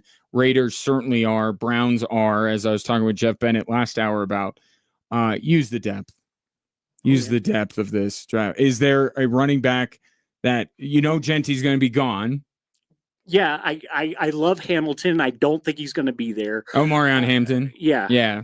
I don't think he's going to be there at 37. I don't think so either. But Judicus out of Judkins, the Travion Henderson's teammate from Ohio State. Correct. Yeah, I like him Love too. him. I like him too. All right. How do you? So when you say you're okay with Geno, are you like really excited about Geno? No, I think he's a Band-Aid for 2 years. Okay. Yeah.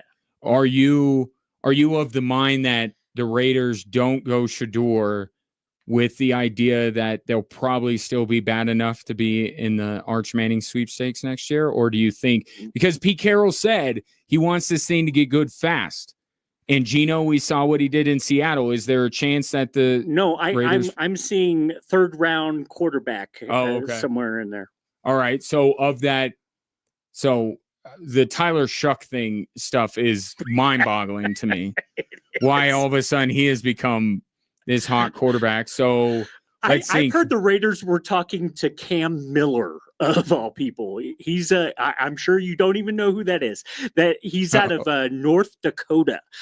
Oh, so Carson Wentz, Trey Lance, all these other quarterbacks who it did not end great for. Okay, that's interesting. Although North Dakota, I should have known that. North Dakota played CU this year. All right. Well, we'll see that. Oh, yeah. All right, DJ, appreciate it. Will Johnson, smart, good football decision, even though you made a liar out of me, and Shador is now available beyond pick number 6. But I thank you for your time. I don't know. Well, I have control of that. I am the Jets, after all. I'll say this. This is going to be the spot. Because if Shador does get past the Raiders, I don't think he will. But if he does, there's really no way he gets past New Orleans. So if anybody sees Shador go, and there are 2 spots, the Jets and the Panthers, that you can jump in front of. So Steelers or who else would it be that could potentially move up? But I don't know what you would call it. If I think he's not getting past the Raiders, which is the floor, This is like 6 feet under would be the Saints. There's no way at all that he gets past the Saints, but we'll see. No trading allowed in the Drive Time Sports mock draft. DJ, appreciate it. No problem. Yep. That's DJ Michaels. Thank him for Switchbacks games getting on air and countless Air Force games as well. And sometimes this show. So went with Will Johnson, cornerback out of Louisiana State. Let's shift gear. Actually, let me knock out the Jets real quick because this is super easy for me. With the 7th pick in the Drive Time Sports mock draft, the New York Jets are over the moon because they get to select Tyler Warren, tight end out of Penn State. It is easy. They've invested in Justin Fields. Now you have the I think there's still some separation between Tyler Warren and Colston Loveland. I know Loveland's getting a lot of backing here with less than a week to go. I still think Warren's a notch above. And you can have Garrett Wilson, and you can have the running backs that the Jets have, and you can have Tyler Warren. I do that. Offensive line would be, I think, a place that the Jets would be considering. Calvin Banks still on the board, and I think he's good. But Tyler Warren, it just, for the Jets and their new quarterback, this is just, I think this is where I would go. I would take Tyler Warren, and I would set up Justin Fields for success with Garrett Wilson and a good run game in Tyler Warren. And then come back later and see what the lineman class does between that pick and when the Jets are next on the clock. I think they take Tyler Warren. And that's why I don't see how the Denver Broncos can get high enough up to get a guy that they'd want, which I think would be Tyler Warren. And they might have a couple.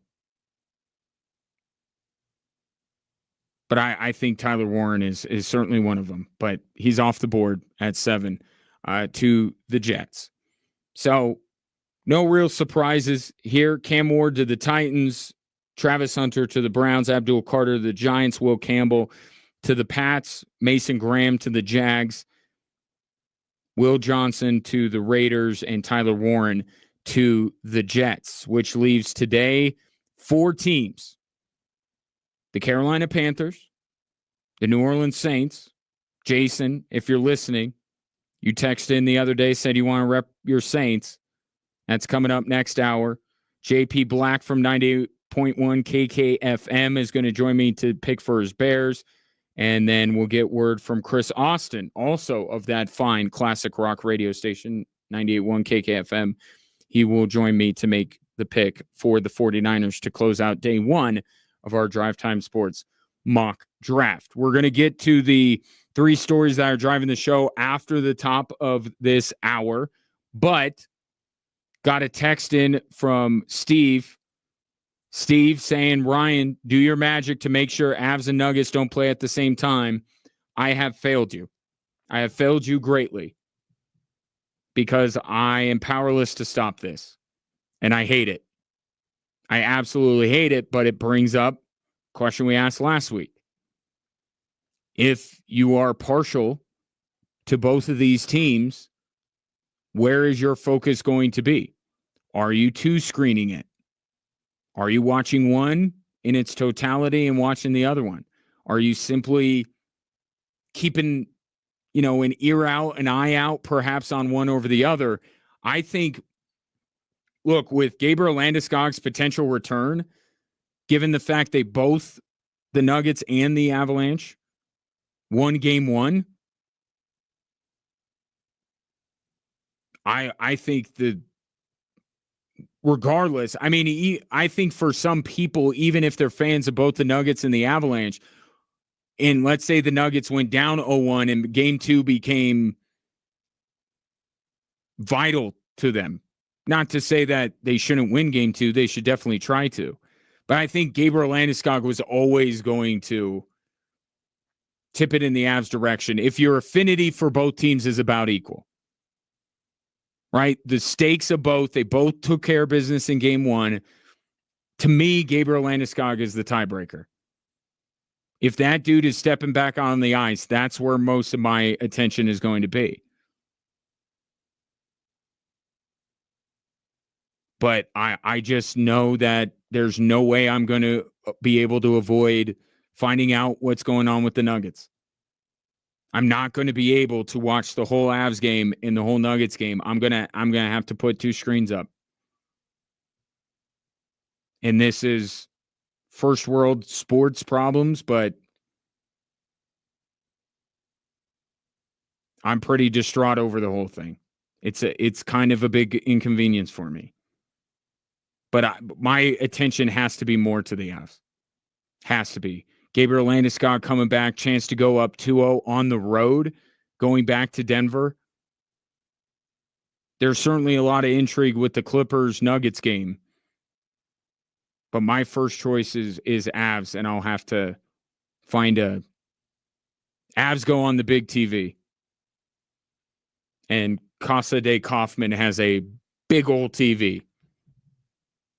And then I'll get a second screen for Nuggets Clippers. Let me know what you're doing because, again, I failed you so much, and I apologize for that. I called Gary Bettman. I said, dude, you can't move it to tomorrow.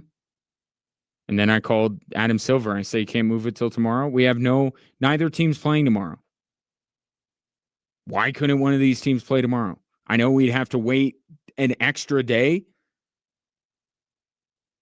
And I know that they're playing in different spots, so it's probably why they don't care. If they were both playing in Denver, it'd be a different story. Still hate it. 719-247-1313. Where are your eyes mostly going to be tonight when it comes to game 2 for the Avs and Stars and Nuggets and Clippers? Coming up next, we'll hit the 3 stories that are driving the show here on Extra Sports 1300. But in the meantime, I want to let you know, men, if you're over 40 and struggling with low energy, maybe you're just not feeling yourself. You can't really put your finger on what exactly it is. You're just like, I'm not right. Could be low testosterone. Low T Center's testosterone replacement therapy, in that case, would be your solution. Get started today by visiting one of their conveniently located clinics. Meet with a medical provider and get back to feeling your best. And this month of April only, the consultation is free. Even more of a reason to at least go in and get checked out. Get your levels checked. Take your consultation. Treatment is tailor-made just for you, and it's covered by most major insurance. Get treated at their centers or from home. Why wait? Book your appointment now at lowtcenter.com. That's lowtcenter.com.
Hello there. Welcome in Drive Time Sports on this fine Monday. Ryan Kaufman with you.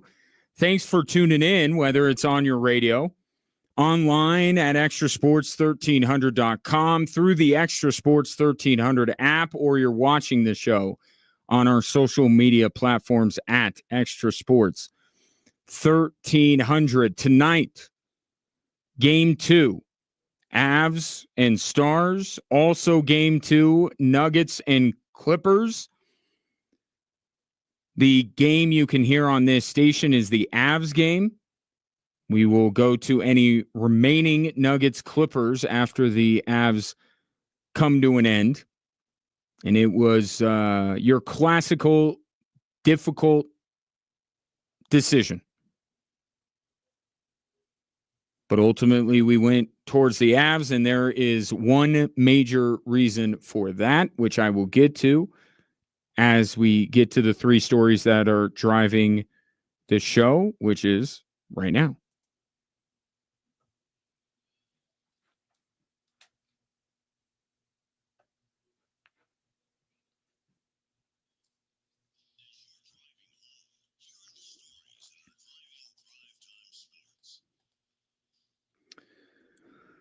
All right, let's start with what happened this weekend. Here's story number one. Kick out in the corner three, Westbrook. Good! Russell Westbrook puts the Nuggets up by 2, and the Clippers take their final timeout of the night. Talk about, please don't shoot that. Thank you for shooting that. Russell Westbrook, they left him, they dared him to shoot that thing. Nobody on the planet Earth was guarding Westbrook. Altitude Radio on the call. The Nuggets pull out Game 1 of their series with the LA Clippers in overtime. And Russell Westbrook was a significant reason why. He hit that shot in a game where he had missed 12 of 17 shots. He hit that one, tied the game, and the very next Nuggets possession with the chance to win the game and avoid going into overtime, he got the ball and couldn't do anything with it. Therein lies the experience you were treated to. When you throw your lot in with Russell Westbrook,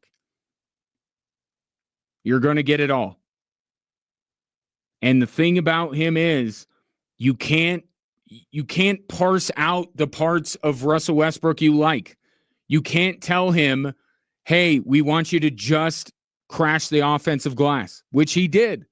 He and Aaron Gordon rebounding the ball late in that game saved the game for the Denver Nuggets. You can't tell him to be more selective with his three-point shooting, or else he may not take the shot that he ended up hitting that put the Nuggets up by 2 late. Russell Westbrook has the same corollary as Brett Favre always did. You can't tell Brett Favre to not be a gunslinger in order for him to turn the ball over less, because you're going to end up losing what makes Brett Favre special. And it's the same thing with Russell Westbrook. He's going to be that way all the time. As he said, his role is to F stuff up. And he did. Some of it was the Nugget stuff. Some of it was the Clipper stuff. In to his credit, when it mattered the most, the stuff that he was effing up helped the Denver Nuggets win the game.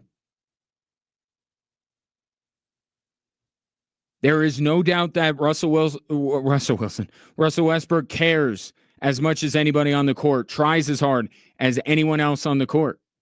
And that's what David Adelman wanted late in that game. He wanted somebody that was going to work. And I don't think it's unfair to then ask the question of whether the guy that Russell Westbrook took minutes from on Saturday was not giving full effort. I don't fault people for once again rolling their eyes and saying, here we go again with Michael Porter. I don't think with Michael Porter it is that he's pouting. I know he's a bad body language guy. I don't think that he's pouting. I still think he's a good teammate. But the fact of the matter is he was completely ineffective on Saturday. And that can't happen. And yes, I'm going to bring up the money. Because the idea of paying Gordon and Murray and Porter and Jokic is that when they are together, they are the best 4 of 5 in the league.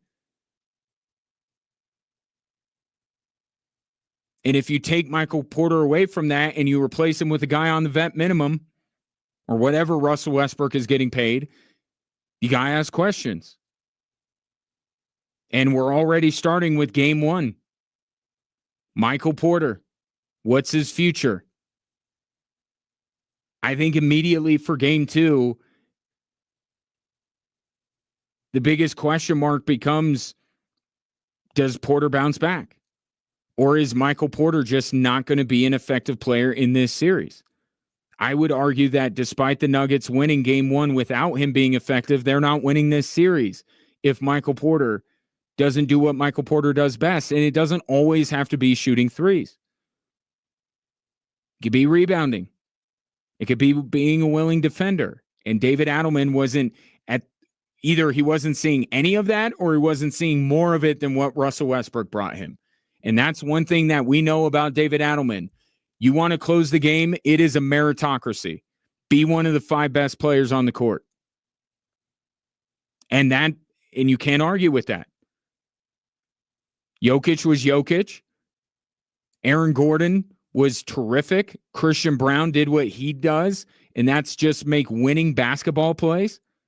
Save the ball from going out of bounds, hit the 3. And then Jamal Murray, well, I don't think it was his finest performance, and I think he needs to show more. Can't argue that he was one of the 5 best Denver Nuggets on Saturday, and Russell Westbrook rounds out that quintet. They need more from Porter because it is all credit to Russell Westbrook for coming through in the clutch, but it could just as easily tonight go the other way. And I would prefer David Adelman to have a real choice in the matter, and I don't think he did on Saturday. He had to play Westbrook over Porter. But the Nuggets get it done, go up 1-0 tonight. They try to go up 2-0 with the series going to LA after this game. Speaking of going up 1-0, here's story number 2. Bouncing puck in the slot. One-timer, save made by Blackwood. Rebound is there for Granlund. Ben lets it go. Save made by Blackwood again. Holy McKenzie.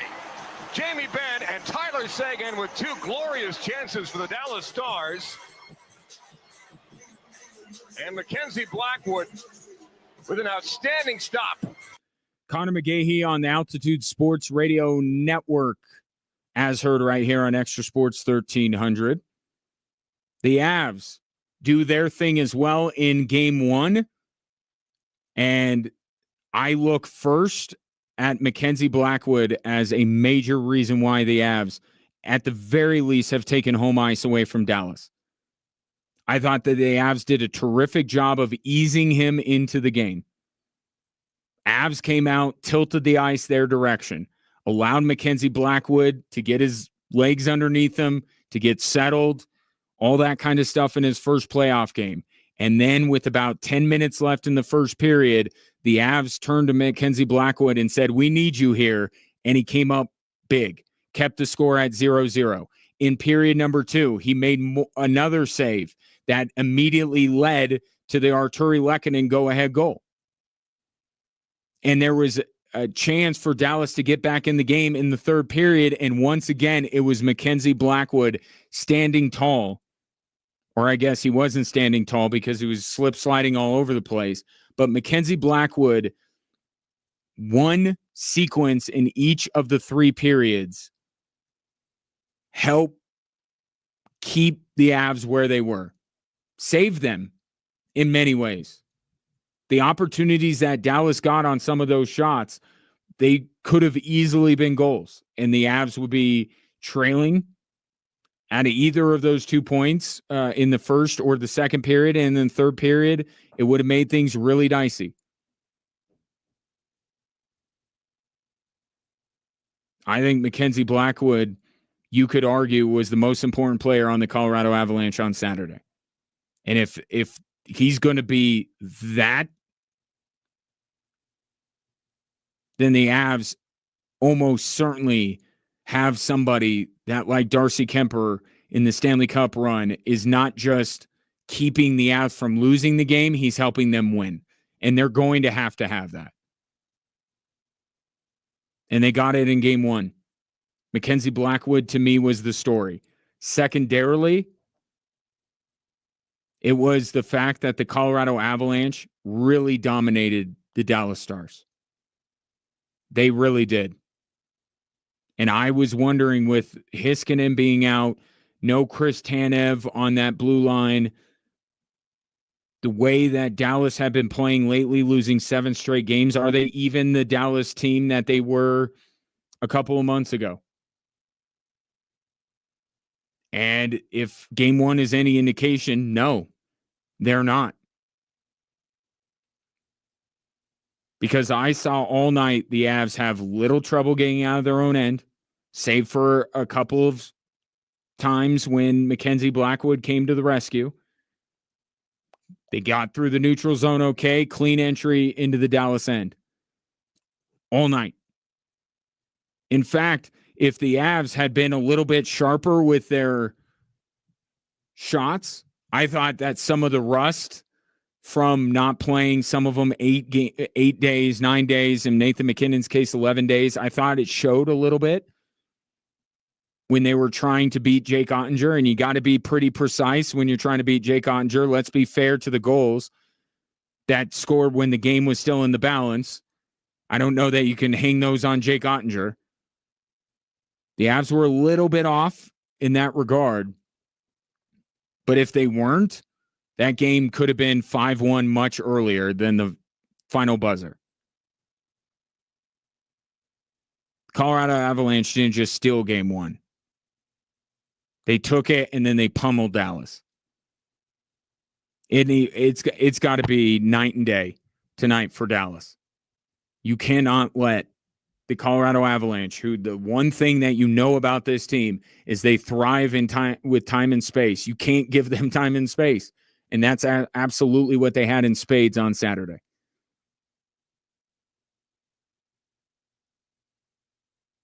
Because tonight, I promise you, with a game under their belt, Makar's going to be more on point. McKinnon's going to be on point more. And tonight might be a tough day for the Dallas Stars, and the series might be effectively over.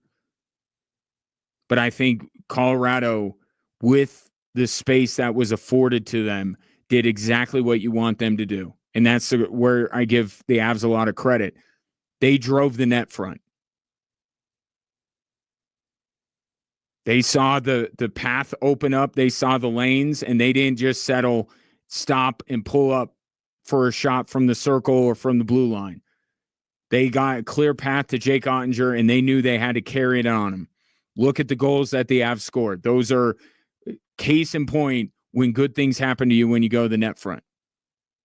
I thought the Avs had the perfect game plan, and they got great goaltending at 3 key moments from Mackenzie Blackwood, and that's what got them the Game 1 win. Game 2 tonight, scheduled for 7:30. Yeah, it's going to be closer to 8 o'clock, but it may be well worth the wait because of story number 3. He's getting close. Obviously, every day I feel like he's getting a little quicker and a little bit more confident, a little more sure of himself. So, but he'll be an option for us in this series. That was Jared Bednar before Game 1. And that option may be picked up tonight. Because of the injury to Ross Colton, Gabriel Landeskog has been officially activated off of injured reserve and could play tonight. I think that the Colton injury is forcing Jared Bednar's hand. I fully believed they were going to go game 3 here. But the return, the long-awaited return of the Avalanche captain could be tonight. And in a game that I absolutely know 100% that Dallas's desperation level is going to be through the roof. The Avs can't quite replicate that. They can close the gap quite a bit by having their captain back out on the ice. That's the one thing that I am completely comfortable putting on Gabriel Landeskog. Anything other than that, I'll just wait and see. I'm not putting any expectation on him if he plays, other than his teammates are going to be absolutely jacked to have him back in the lineup. And that could go a long way to bridging the gap between their desperation level or their emotional level and where Dallas is going to be tonight. It's not official yet,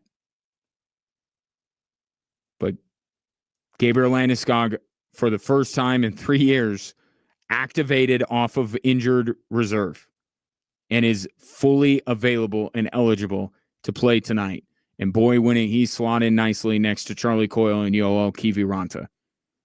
719-247-1313. Take your thoughts on the 3 stories that are driving the show. A little bit more on tonight's game 2s. That's next here on Extra Sports 1300.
For the first time in club history, Colorado Springs Switchbacks FC will be hosting an MLS club as New York Red Bulls visit Widener Field in the U.S. Open Cup round of 32 on Tuesday, May 6th, 7:30 p.m.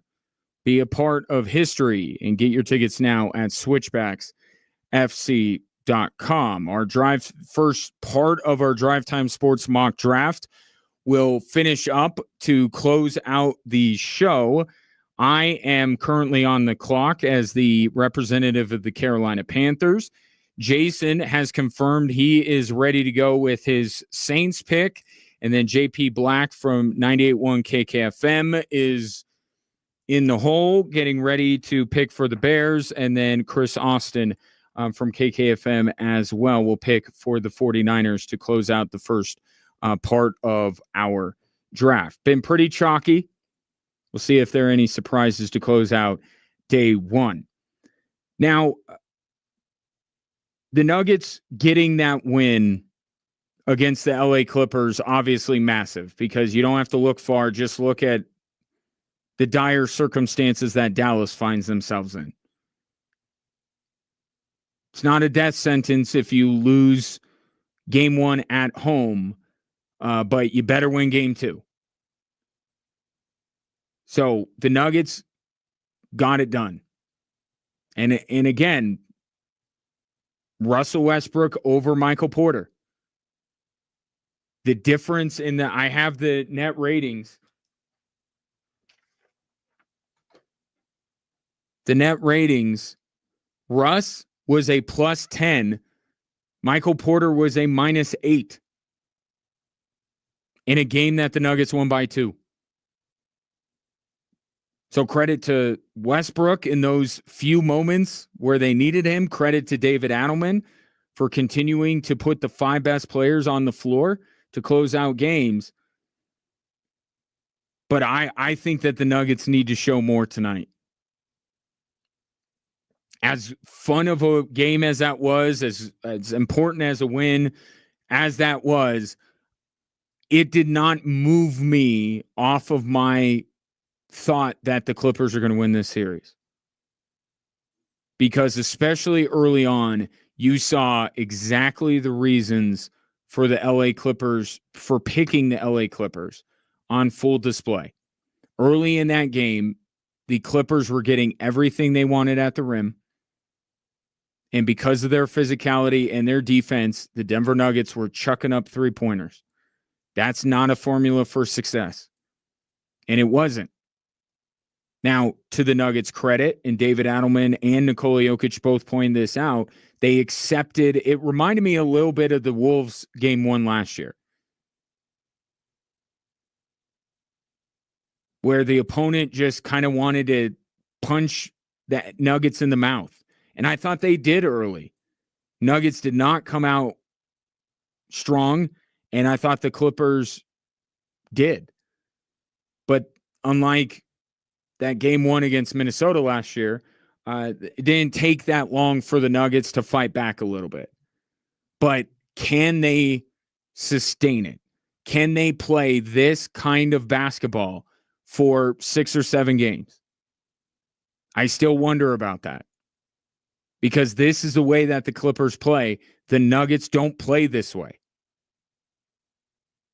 And because that's the case, the Clippers are dictating the terms of this series. Even in a loss, I think they dictated the terms of this series.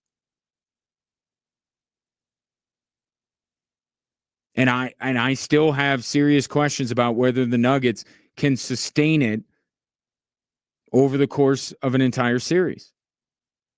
Because we saw the toll that it took on them playing the Timberwolves. And the Clippers, you don't think that they're trying to do the exact same thing?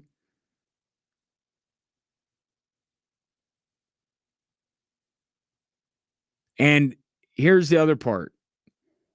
I could point out players on the Denver Nuggets like Michael Porter and Jamal Murray, who I think need to do more. Clippers turn it over 20 times. What really saved the Nuggets in that game was the turnovers they created. And I don't think they can expect the Clippers to turn the ball over 20 times. Especially when they have the ball in the hands of Kawhi Leonard and James Harden. Those are elite one-on-one players.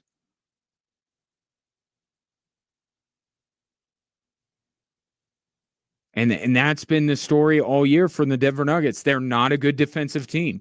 In fact, they are a bad defensive team.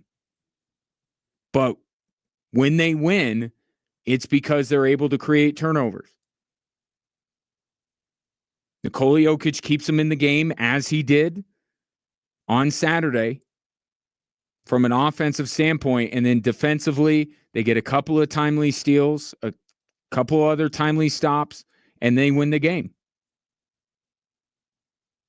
I don't know that you can really expect the LA Clippers to turn the ball over 20 more times tonight. And if the Clippers aren't turning the ball over, are the Nuggets going to be able to get stops? And even with the turnovers they created, James Harden got everything he wanted on Saturday. He got to the rim every possession that he wanted to. And Aaron Gordon's only one guy. Right? And I thought he did a very good job against Kawhi Leonard. But they got to give James Harden more resistance than they did on Saturday. So a lot of the things, the fact that the Clippers can hit threes and the Nuggets, whether they don't hit them or they don't want to shoot them, either way, one is a good three-point shooting team and the other you would not say is a good three-point shooting team. The Clippers uncharacteristically turned the ball over and still had a chance to win that game. So I don't, and look, it's gonna answer itself tonight because people have been coming up to me and asking me about knowing that I picked the Clippers to win this series, even though I did say that the Nuggets would win game one, picking the Clippers to win this series and going, how do I feel now? I feel the same. I do, but it's not going to matter if the Nuggets win tonight. Nuggets are winning this series, barring something completely unforeseen that I don't even want to make mention of to put it in the universe. Clippers aren't coming back from a 2-0 series deficit. I know the series doesn't start till the team loses on their home court. Nonsense. Go look at the numbers when it comes to teams that go up 2-0, no matter where the series starts. The Nuggets, with their championship pedigree and with Nikola Jokic, are not blowing a 3-1 series lead. Okay? That's in the Clippers' DNA. That's not in the Nuggets' DNA. Now, blowing a 20-point lead at halftime in a game 7, that is in their DNA. That has happened. We have to be fair here. But I don't see the Nuggets. My prediction of picking the Clippers is based on them taking one of these first two games. And I said game 2 because I picked the Nuggets to win game 1. It's hinging on the Clippers winning tonight. If they win tonight, I'm going to be saying the same thing tomorrow. If they lose tonight, then I don't see how the Nuggets lose.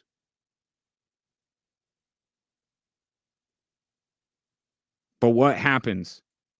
Does playoff Jamal, who wasn't really there game 1, does he show up for game 2? Does Michael Porter show up for game 2?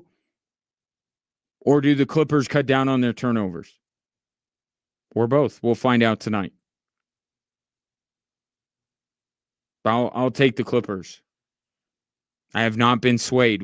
My prediction for the Avs or my prediction for the Nuggets series based on game 1. Game 2, for the Nuggets and Clippers, some things can change. Take your prediction, 719-24-7.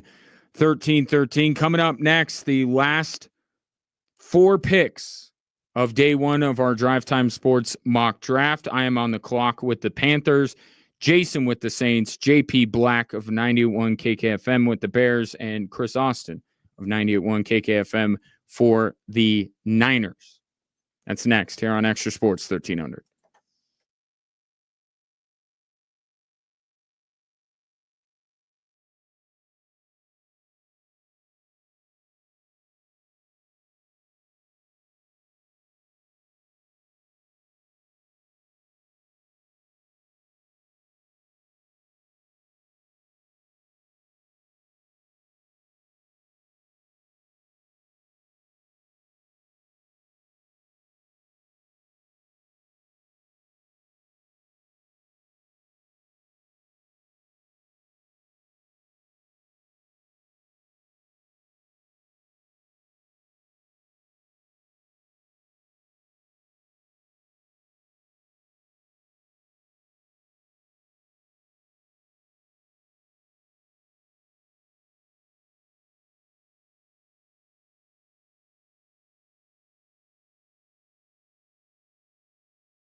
All right, back to the business of the draft. Our Drive Time Sports mock draft reaches its day one conclusion with 4 picks,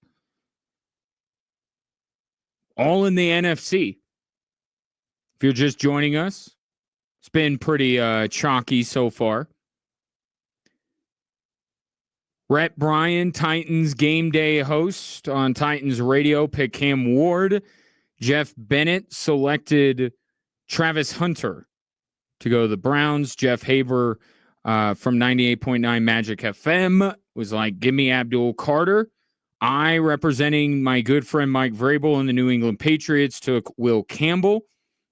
And then I came back because I was also representing Jacksonville and took Mason Graham. DJ Michaels came into the studio, said as difficult as it is for him to pass up the shiny toys in Shedeur Sanders and Ashton Genty, took Will Johnson, the corner out of Michigan, and then I went for the shiny toy for my guy Justin Fields. You don't think if I'm representing the Jets, I'm going to do Justin Fields a favor and get him Tyler Warren? And now it's to the Carolina Panthers. And the Carolina Panthers, when we go through their draft needs, need everything. They did show a little something, Bryce Young. But, gosh, they need everything. They do. And if they're sticking with Bryce Young, which I believe that they are, they have a chance outside of Abdul Carter to get the best pass rusher in this draft, and I think they will because, oh, wait, chimes. By the way, did you watch the SportsCenter segment last night with the ESPN on SportsCenter told the story of the chimes? If you want to nerd out a bit, I'm sure they'll do the story again tonight. But with the, what pick are we at? 8th pick in the Drive Time Sports mock draft, the Carolina Panthers select Jalen Walker, edge rusher out of Georgia. Yeah, Kirby Smart's got another one.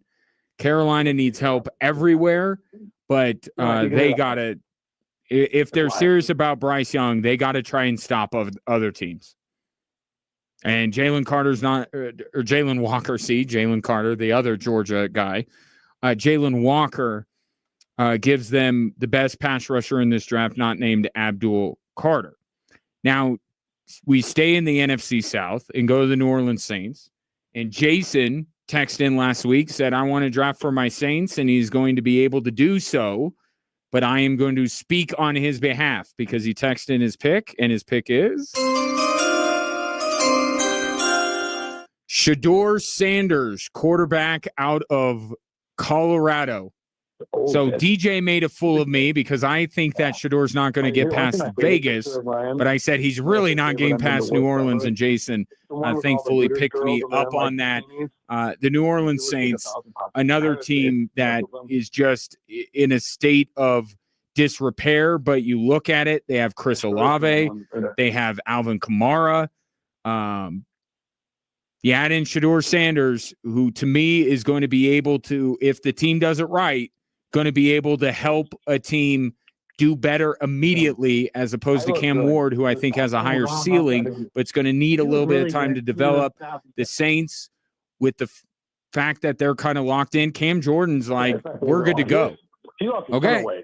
We'll see, but I think Shedeur Sanders, good pick at pick number 9, which brings us to number 10. In drafting for the Chicago Bears, I'd like to welcome onto the program. You hear him middays on 98.1 KKFM. JP Black, how are you, sir? I am so good, Ryan. Am I live right now, live on the radio? You are live on the radio, but I know your boss, so tread lightly. That's true. I mean, I have so many words. I listened to this George Carlin album. I learned so many things I want to say on the radio. Oh man, I know, I know that you are, but you will show restraint for me, and I appreciate that. So, all right. So Caleb Williams got a year of it. Give me the pulse of Bears fans right now. It feel better. Yeah. No Eberflus moving on, all that good stuff. Listen, this is the Ben Johnson era right now, the Caleb Williams era, and I'm hoping for another Super Bowl shuffle. I need some new verses and new choruses. You know, you're looking at the fridge and I'm the rookie. I may be large, but I'm no dumb cookie. We need more of those lyrics in my life. It's been in my head since 1985. I need more of that. So we got Caleb. We got DJ Moore. We got DeAndre Swift. We've got Cole Kmet. We've got a great team of weapons. Here's the problem. I'm 47. I've been watching the Bears my entire life, and I've watched quarterbacks get murdered all the time. It always had two things I remember most about football over the last 40 years of my life, and that's 15 years of Favre, that sucked, 15 years of Aaron Rodgers, that sucked, and watching Bears quarterbacks get mauled. So I got to go offensive line no matter what this year. Whoa, even with this 2 running back, a lot of people think that Ben Johnson would really like to add Genty to the running back room, but bigger needs, you say? Yeah, only because I see a lot more like 3 wideout sets and possibly even dual tight ends. I think we're good with DeAndre Swift because he can still, well, one, he's a good all-purpose back, and I like his style. Roschon Johnson, I think we're okay there. I wouldn't mind in the later rounds looking at like a dark horse running back just to have and see if we can develop. But the need right now is the same need we've always had, but we've never actually addressed it before. We have to get offensive linemen in the first round, possibly first 2 rounds, because that's where it all starts. You got all these weapons. We got to protect them. And for me, I want to protect Caleb Williams. You and I talked not too long ago on my other podcast, comics.fm, about watching Justin Fields run for his life, and I can't have that happen again. And so I like Braxton Jones. He's really good. Left tackle currently. I would move him to the right side because I think there's some injury issues that happen. There's some stuff that could happen there, and I want him to help somebody new develop. So I think I know my pick. I'm going to wait for the chimes. Thank you. I know you paid a lot of money to get those chimes. Cumulus Media, Extra Sports, Scott Jones covered it all that stuff. I want you to get the chimes. So we'll do the chimes, then I can get out of your hair.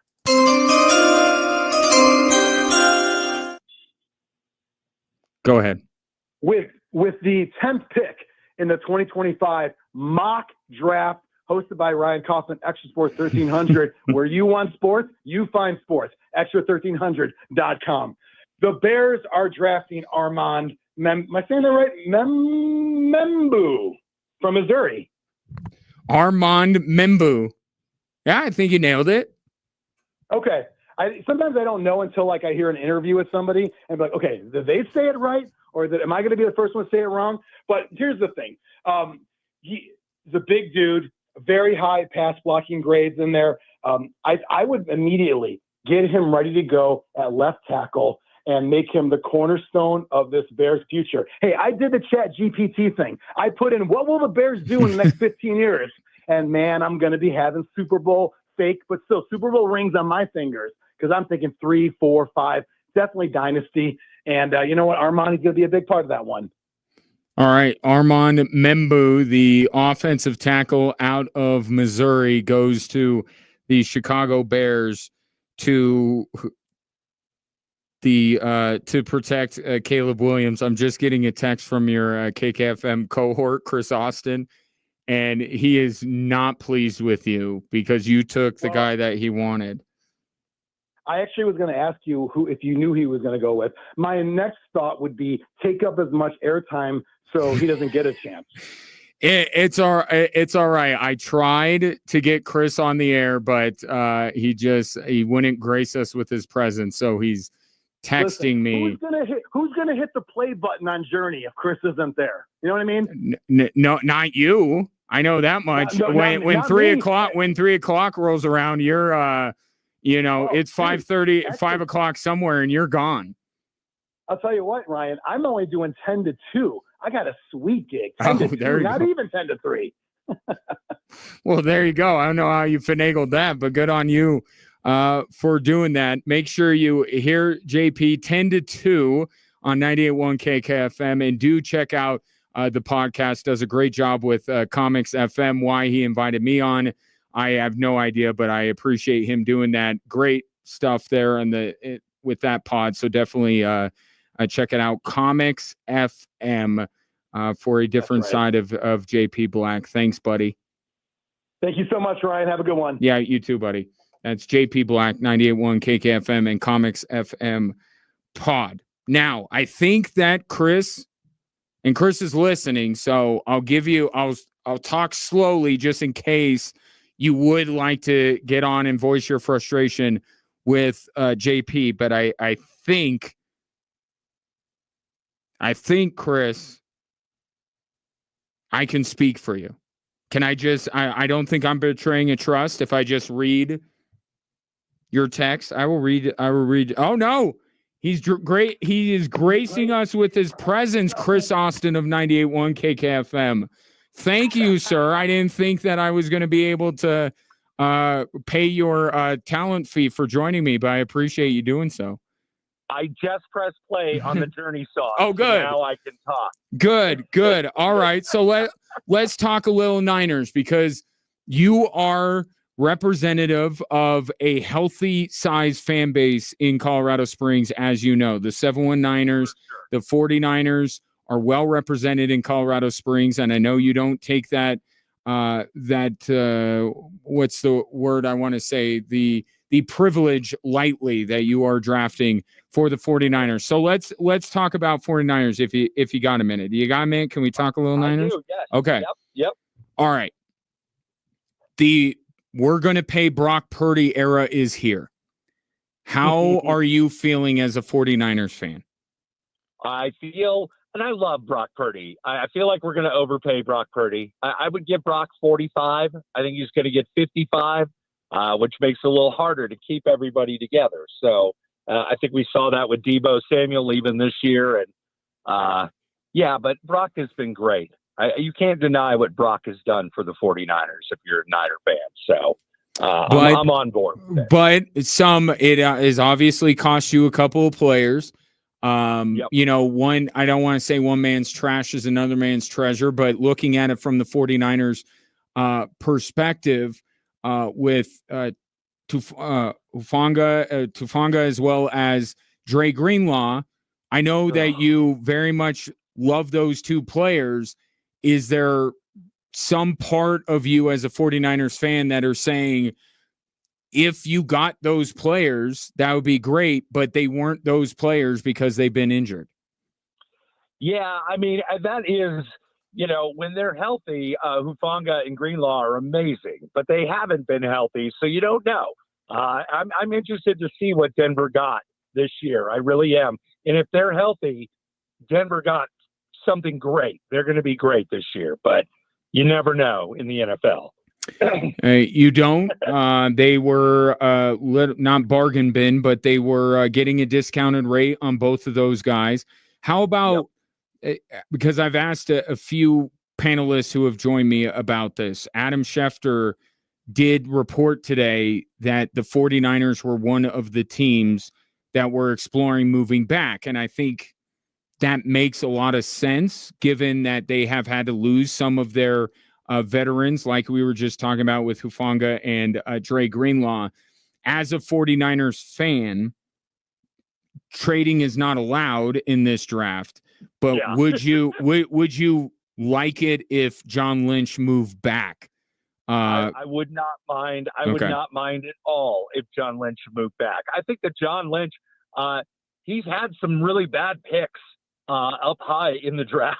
He's made some mistakes there, but when you get deeper in the draft, that's where he's amazing. So yeah, I think the further away we get from number one, probably the better for John Lynch when it comes to picks. Can I press you a little bit on one of the texts that you sent me? You can't be seriously contemplating pairing Christian McCaffrey with Ashton Genty. Well, I think if you draft Ashton Genty, then Christian McCaffrey becomes expendable, and maybe a Denver Broncos running back, which I think would be kind of fun. So I don't know. He's so good. The upside with Ashton Genty is so high that I'm sure it would be tough to pass him up if you're the Niners. I mean, they're pretty good already. They got good players in most positions. So if you would have the luxury to draft somebody like that, it'd be pretty awesome. So we Genty goes 11, and then Christian McCaffrey goes to the Broncos with the 21st in exchange for the 20th pick. Is that would that be enough? Probably. I don't know. I don't know what they would want for McCaffrey. Well, I'm saying, it's you and me talking. Would you take the 20th pick for Christian McCaffrey? I think I probably would. Wow. I think I probably would. And I would move on completely. Wow, you're tearing this thing down more than John Lynch is right now. Well, once you start, you just got to keep going. You know? Right. Don't half-ass it. Do it all the way. But again, it's a similar situation where you don't know how McCaffrey's going to come back. We don't know what kind of player he's going to be when he comes back. Yeah. So I don't know. All right, but All let right, me. I'll do the chimes and we'll do this thing right. Hang on. Okay, go ahead. All right, with the 11th pick in the Extra Sports 1300 draft, the San Francisco 49ers select Kevin Banks Jr., offensive tackle out of the University of Texas. I like the pick. You have a soon-to-be well-compensated quarterback that needs protection. Same as the Bears. Right. And, Trent Williams with his, this is his last year. Yeah. So that makes a ton of sense to me. I kind of like, Membu is good. And you text me and said you were upset with JP that he took Membu. I actually like Banks a little bit more than Membu, but we're really talking, Campbell, I think, is a step above. Some people don't think so. I do. And then Membu and Banks, I think, are really, who your taste is. Is there some kind of a, intangible, whatever, some skill set that you like? I think they're both terrific tackles. So I think either way, the 49ers will be happy. All right. We'll mark it down, Chris. Appreciate you calling in, buddy. All right. Go Niners. I can't endorse that at all, or go Celtics. I can't endorse that one either. Chris Austin, 98.1 KKFM. Hear him afternoons. I don't know. My whole perspective on day parts is now totally messed up. Does Chris come on at 2? I don't know. Does that make me a bad coworker and colleague? Maybe. I just kind of get in my own world about 2:00. I don't know what else is going on in the world, but Chris does a great job in the afternoons on 98.1 KKFM, and you should definitely listen to him when you're not listening to this show, of course. So there you go. That's it. Those are the first 11 picks. Tomorrow, I will be joined by Donovan Lewis, who covers the Dallas Cowboys, is on the ticket down in Dallas.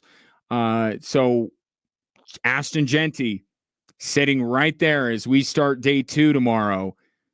Surely Donovan, upon hearing Ashton Genty will be available at 12, would take him for the Dallas Cowboys, but don't want to put words into his mouth. So we'll start with the Cowboys tomorrow, but of course the bigger story will be the game 2s tonight. Avs Stars will be heard here on the station as soon as that game is over. If there's any Nuggets Clippers left, we'll flip to that. Will Gabriel Landeskog play for the first time in 3 years? Will the Avs go up 2-0 with the series coming back to Denver? That would be curtains for the Dallas Stars. And can the Nuggets take a 2-0 series lead against the LA Clippers? It'll be a fun night. Enjoy it. And we'll talk tomorrow at 3 here on Extra Sports 1300.